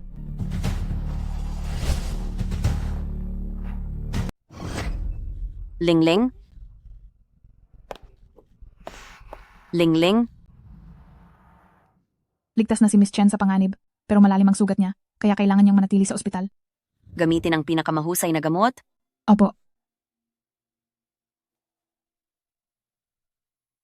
President Qin. Talagang si Lin Jiaoran na iyan, tingnan niyo ang dami ng mancha sa rooftop, kahit ang sarili niyang anak ay handa niyang idamay para saktan ang anak niyo.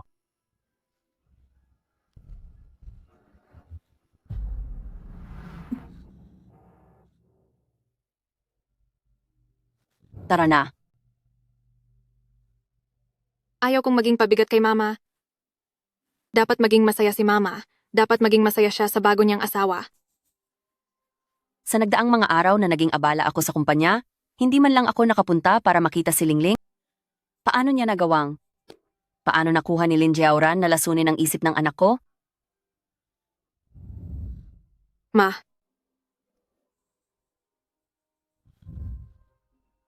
Lingling?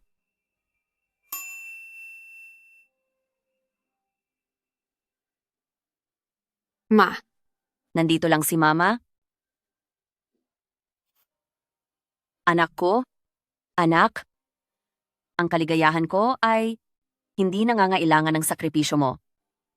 Sabi ni Lin Jiaoran, lagi raw akong ginagawang rason ni Papa para kulitin ka.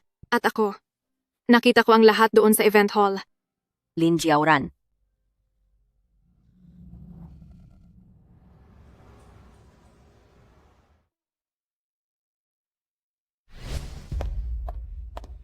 Mama! Mama!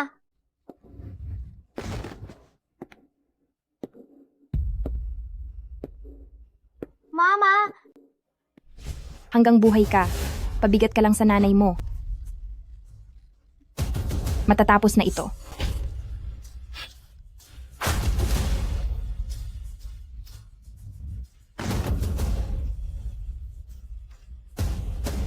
Lingling.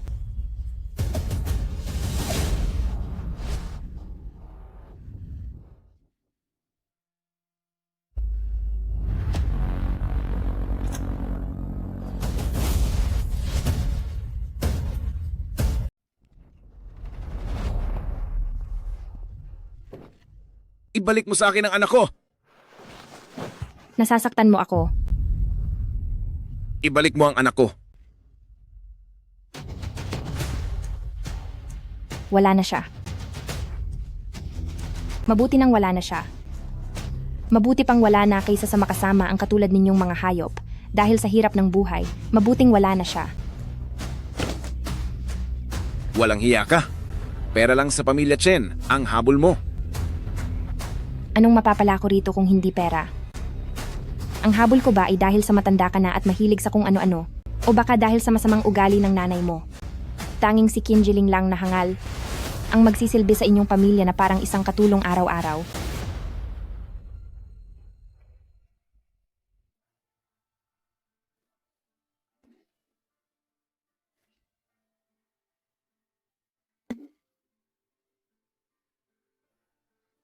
Sinipa kita. Sinipa mo pa ako!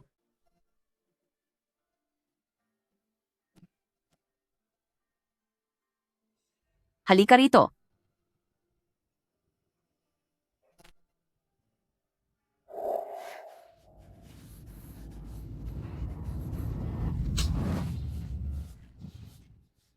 Wala kang karapatang banggitin si Ziling. Kahit kalingkingan niya, ay hindi mo mapapantayan. Nagsisisi ako na kinuha ko pa ang isang katulad mong walang hiya. Ikaw ang nagtaboy kay Qin Jiling palabas ng pinto. At ikaw rin ang nagpasok sa akin dito sa pamilya Chen. Chen Feng, ikaw na matandang walang kwenta, ano bang pinalalabas mo? Hindi.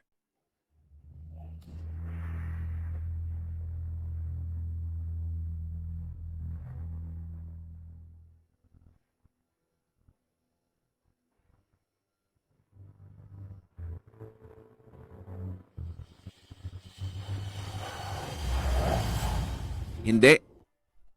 Niloko mo lang ako.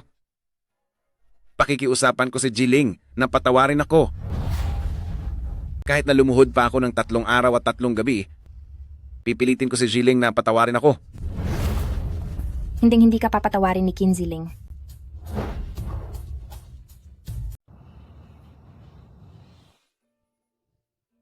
Wow, napakagandang bahay nito. Hotel ba ito? Ito ang tahanan nating dalawa. Nasaan si Uncle Zie? Anong sinasabi mo, bata ka? Tara na.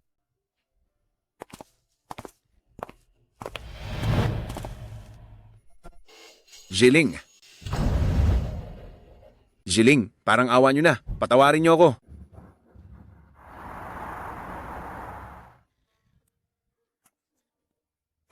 President Qin, kanina pa po, nakaluhod si Chen Feng sa labas ng pinto ng buong araw. 1 buwan na ang nakakalipas, pero wala pa rin siyang tigil, di ba? Pagkatapos malugi ni Pamilya Chen sa loob ng isang gabi, at pagkatapos mawala ang bata ni Lin Jiaoran, ay bigla na siyang naglaho. Wala na siyang pambili ng pagkain, kaya naman pumunta siya rito para magmakaawa na parang aso. Sayang nga lang, huli na ang lahat ng pagsisising iyan.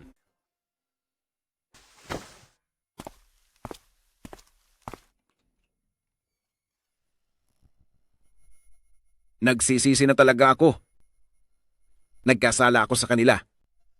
Kahit hayaan nyo man lang na makita ko sila sa huling pagkakataon.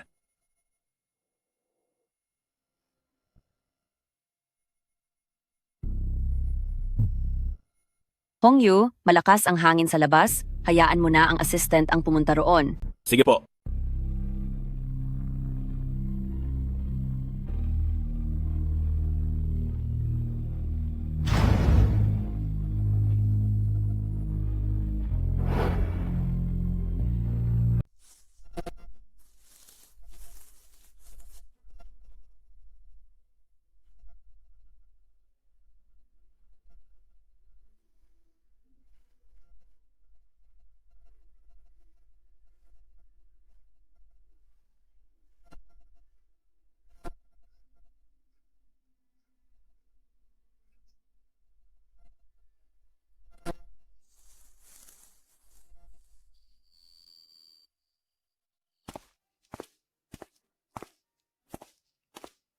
Nabalitaan niyo ba na ang taong Chen na iyon ay dati palang malaking boss?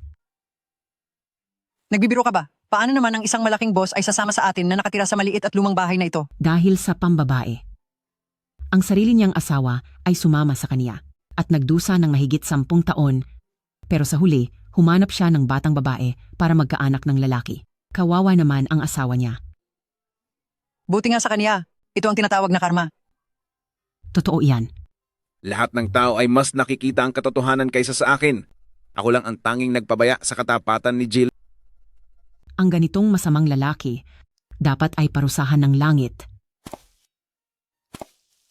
Teka, ang matandang nanay niya ay pabakit hindi siya lumalabas? Ang garod, hindi ko siya nakikita sa buong araw. Kadalasan sa oras na ito, dapat ay nasa supermarket na siya at nakikipagtalo tungkol sa barya. Bakit hindi ko siya nakita ngayon?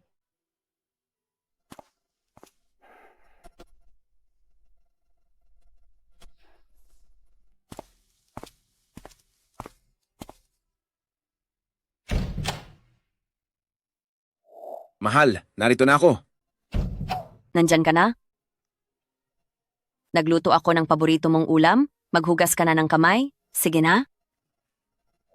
Ma, nandito na po ako.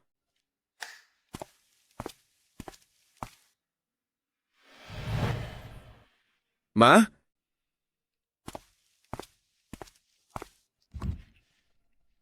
Ma, natutulog na po ba kayo?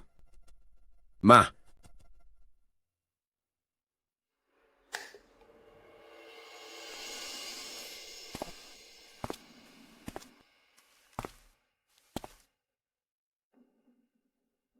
Ma.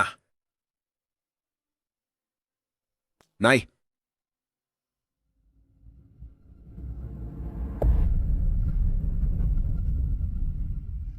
Nanay.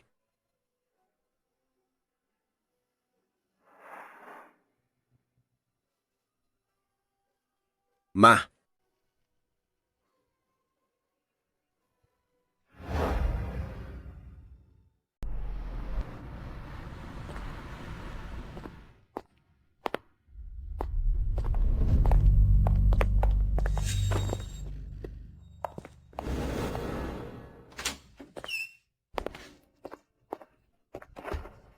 Ang pasyente ay wala na dahil sa atake sa puso at wala na kaming nagawa po.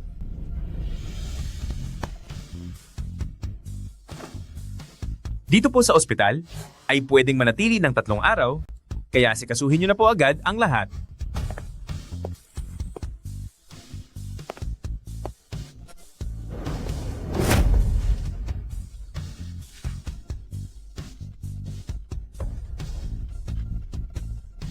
Mahal ko. Anak. Nay. Wala nang natira sa akin. Siguro ito na ang karma ko. Boss. Alis. Boss po. Ay nako, umalis ka na. Boss, gusto ko lang po bumili ng kabaong para kay nanay. Nagmamakaawa ako sa inyo. Layas. Anong ginagawa mo pa rito? Paano ako makakapagtatrabaho? Umalis ka na ngayon din. Salot ka sa negosyo ko.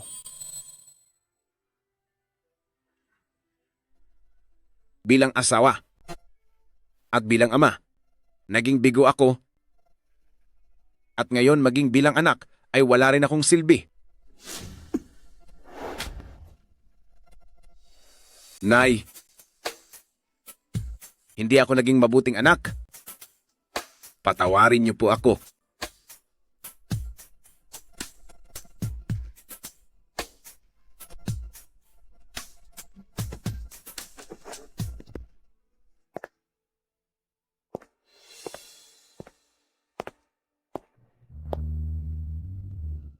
Nahanap na ba si Lin Jiaoran?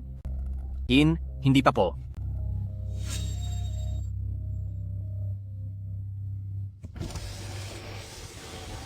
Anong nangyari sa kaniya? President Qin, wala na po ang nanay niya dahil sa sakit sa puso kahapon.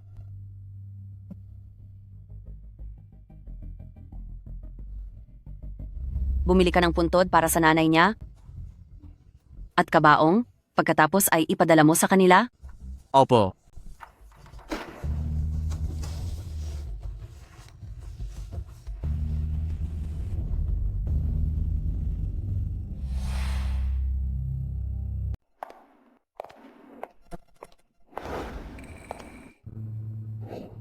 Walang hiyang matanda ka. Ba't ka umiiyak dyan?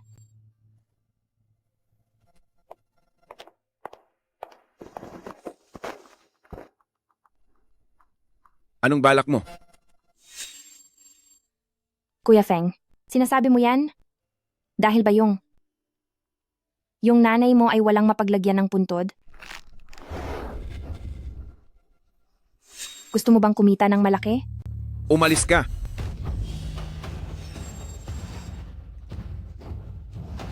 Hindi naman tayo hihingi ng marami.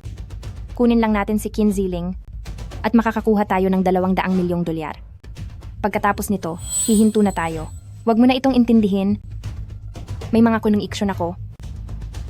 Huwag kang mag-alala sa bagay na ito. Hindi ako katulad mo na walang konsensya.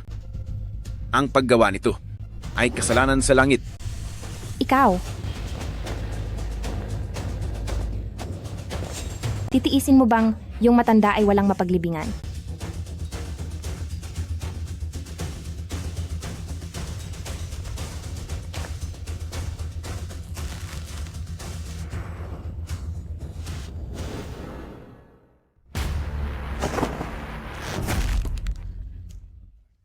Pinag-aral kita at tinustusan. Pero hanggang ngayon kahit anak ka hindi mo mabigay, wala ka palang silbi. Mabuti pang tapusin na kita. May pakinabang pa ako. Mabibigyan kita ng pera. Pera? Dapat ay hindi bababa sa 100 milyong dolyar.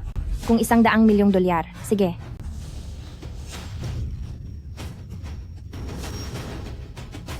Ang tapang ni Chen Feng ay mas maliit pa sa butas ng karayom. Wisit, kaya ko namang gawin ito ng mag-isa. Kahit na ang kapalit nito ay pagbabayarin ko sila lahat at mauuwi tayo sa wala.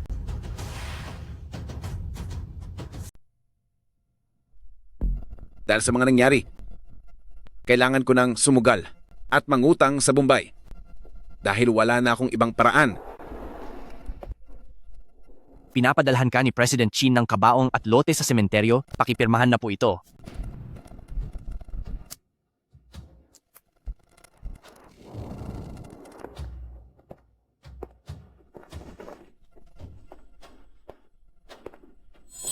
Ako.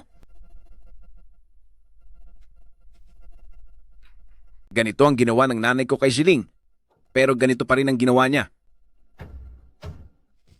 Napakasama kong tao.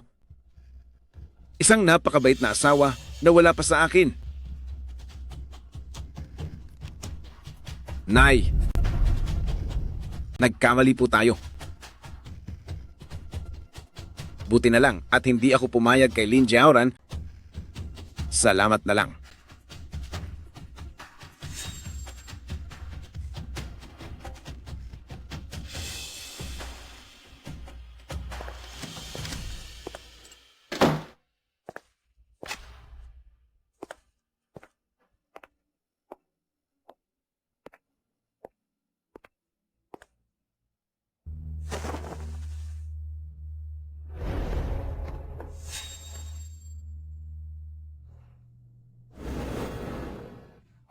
Tada! Happy birthday. Para sa pinakamabait na tatay sa mundo, happy birthday. Sige. Mag-ingat kayo. Dahan-dahan. At mag-wish ka na.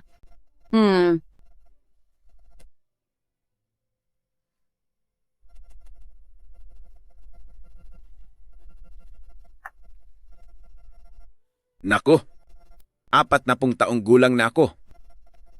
Halika. Tingnan mo. Aba, Ang itim pa rin ng buhok mo. Mukha ka pang bata. Totoo po. ikaw talaga. Hi. Napakabilis talaga ng panahon. Sa isang kurap, umabot na sa puntong natatakot na akong gambalain kayong mag-ina.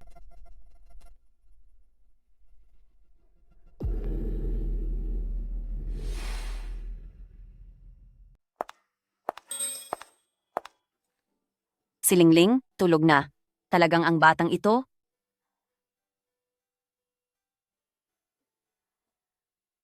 Si Ailing habang nasa pamilya Chen ay nakaranas ng matinding pagmamaltrato kaya hindi maiiwasan na maging emosyonal siya. Si Lin Jiaoran ay nasa Wala na si Wu Zhaodi. sino?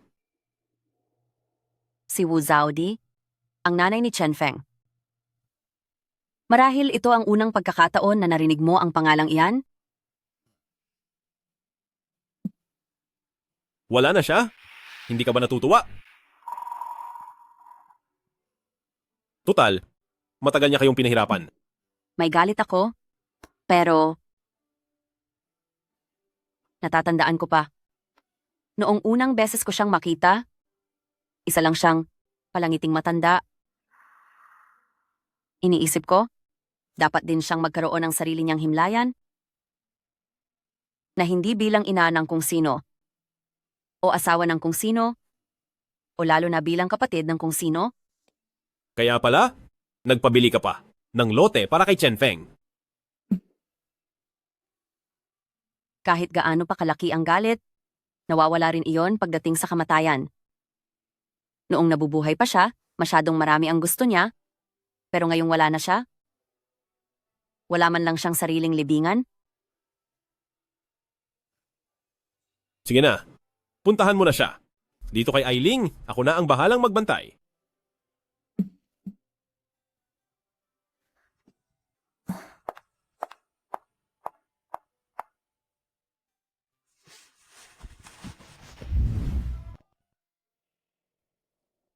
Taon-taon, gamit ang pangalan ko, magbibigay ako sa asosasyon para sa pag-unlad ng kababaihan ng 5 milyong dolyar na donasyon.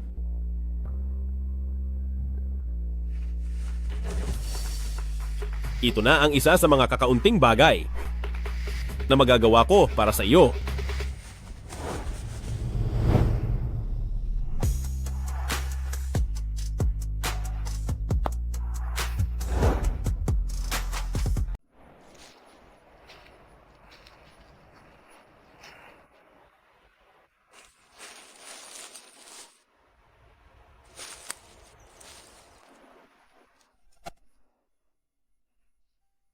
Nay, dinalaw po kayo ng anak nyo.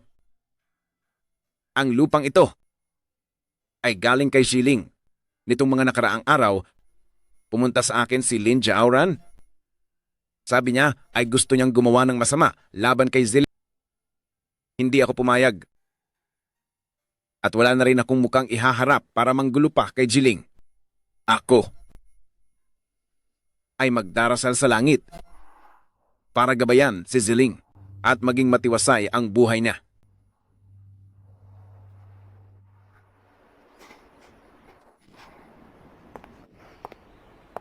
President Qin, kailangan niyo po ba ng makakasama sa pagpunta?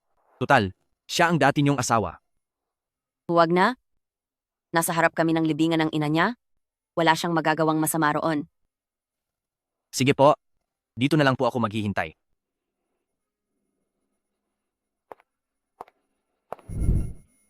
Bakit kaya si Qin Ziling ay pumunta rito sa sementeryo?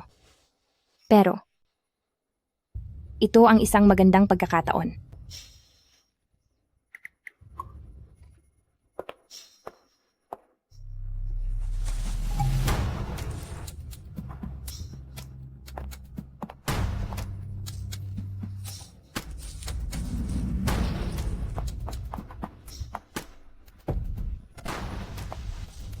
Ang likod na iyon, bakit parang pamilyar? Naku, hindi maari.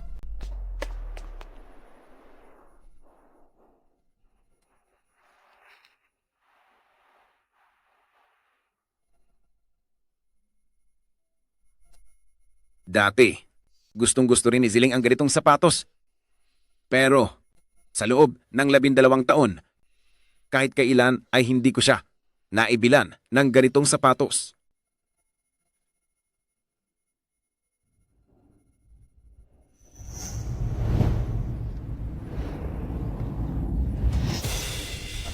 Ziling.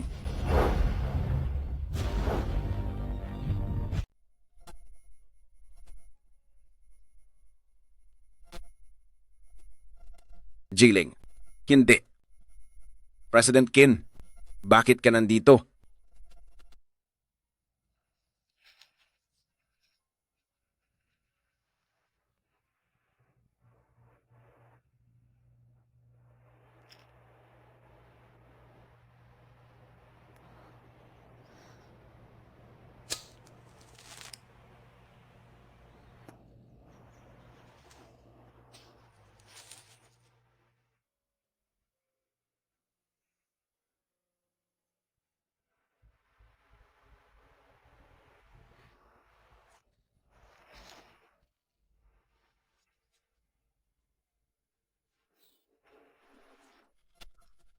Ikaw. Hindi ko pa kayo pinapatawad. Oo. Sa mga ginawa namin sa'yo, narapat lang ito. Nararapat lang. Para lang maisilang ka. Nagkaroon siya ng malubhang sakit pagkatapos manganak. Para magkaroon ka ng anak na lalaki. Ang buong buhay niya ay ibinuhos na niya lahat. Hindi ko na siya kinasusuklaman. Siyempre, hindi rin kita papatawarin. Tama ka. Mabuti at alam mo, pangalagaan mo na lang ang sarili mo.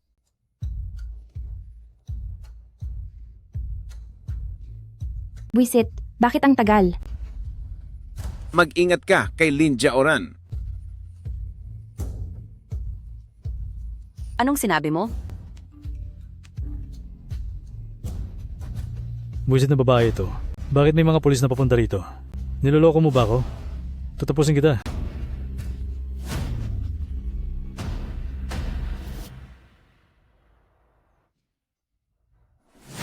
Noong nakaraang mga araw pinuntahan niya ako. Siya.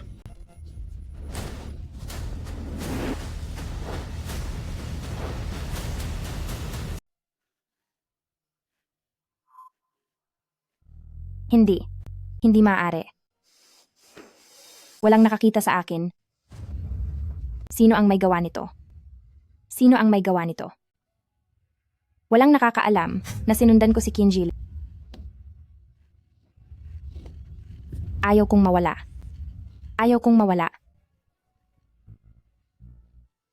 Hayop ka. Pinag-aral kita sa paralan. Tapos pati bata, hindi ka makapagbigay. Wala kang kwentang babae dahil hindi ka magkaanak. Mas mabuti pang tapusin ko na ang buhay mo.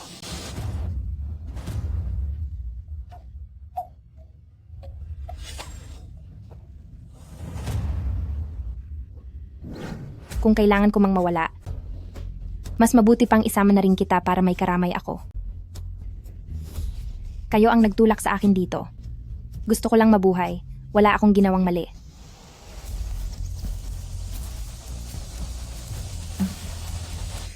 Ano ang nangyayari sa'yo? Mag-iingat ka.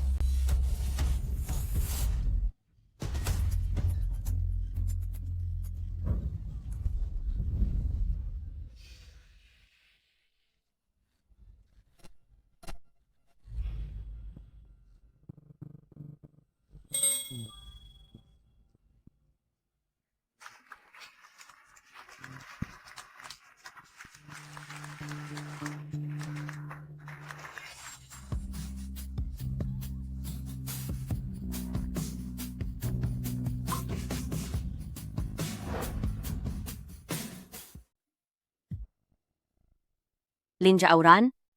Naglalakas loob ka pa rin gumawa ng gulo rito? Hindi ako naglalakas loob. Ano ang dapat kong ikatakot? Babalikan sana kita? Hindi ko akalain na kusang lalabas ka na lang. Hindi ka ba natatakot? Na ipadala kita sa kulungan? Nakaligtas pala si Chen Ailing. Sayang naman. Bata lang siya? Bata? Sino ba ang hindi naging bata rito? Bakit ba ang swerte niya?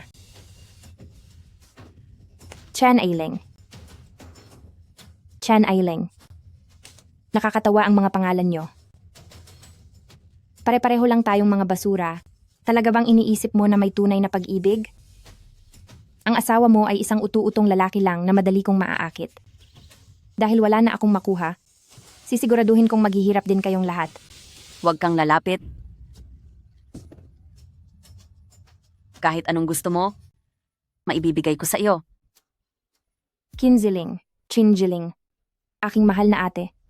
Napaka-uto-uto mo talaga. Gusto kitang tapusin.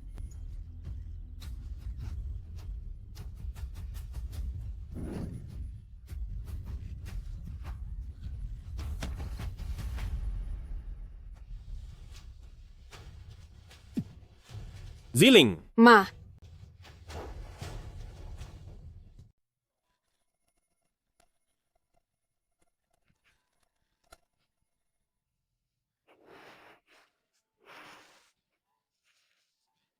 Nay, ayos lang po ba kayo? Sobra niyo po akong pinag-alala. Mabuti na lang at nakita ng assistant ang anino ni Lin Jiaoran at naramdamang may hindi maganda. Kaya binalitaan kaming dalawa ni Ailing. Kundi ay mapapasama po kayo ng husto. Siya. Tinulungan ako ni Chen Feng para sumalag. Kung hindi baka kung ano nang nangyari sa akin. Huwag po kayong mag-alala. Nakatawag na ako ng ambulansya. Teka pala, parating na rin ang mga pulis. May naharang silang pangkat ng mga masasamang tao na may armas at ang tungo nila ay dito. Mga masasamang tao? Ibig bang sabihin ito? Ay mga tauhan ni Lin Jiaoran ang mga iyon? Eksakto? Balak kayong kunin ni Lin Jiaoran at hihingi ng ransom na 200 milyong dolyar. Sobra talaga ang kasakiman niya. Ang sariling hangarin niya ang umasak sa kaniya. Salamat na lang. Dahil nariyan kayong lahat sa tabi ko. Nay, sa susunod hindi na ako hihiwalay sa inyo. Huwag niyo na po akong pag-aalalahin ulit. Ako rin. Sasama ako sa inyo. Uncle Shay, bakit imbes na asikasuhin mo ang mga trabaho sa kumpanya, ay laging kay nanay ka nakabuntot? Ikaw talagang bata ka.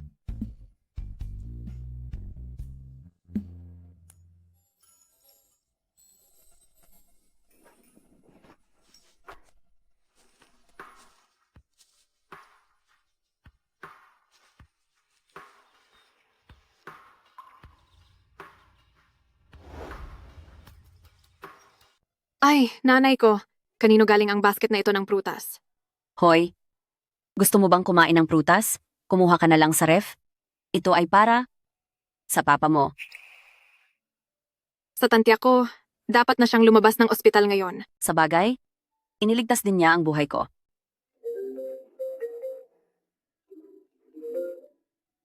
Hello? Pakihanda ang sasakyan? Pupuntahan ko si Chen Feng. President Qin, kaninang umaga lang si Chen Feng ay palihim na nag-asikaso ng discharge papers at umalis na. Nagiwan lang siya sa nurse station ng isang maikling sulat. Sabi niya ay wala siyang mukhang maihaharap sa inyo ng bata at sana ay kayong dalawa ay maging masaya. Sige, naiintindihan ko.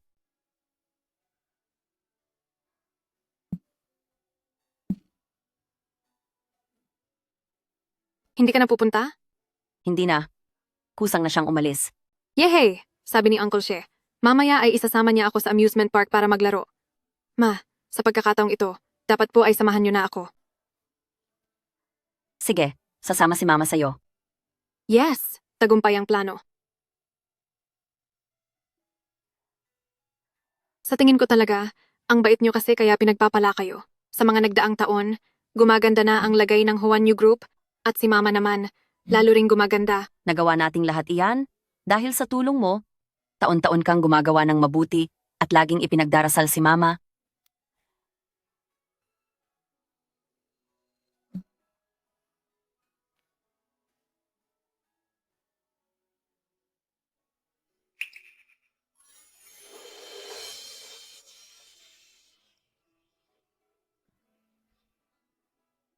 Kamusta ka na nitong mga nakaraang araw? Mabuti naman. Ikaw ba? Mabuti rin.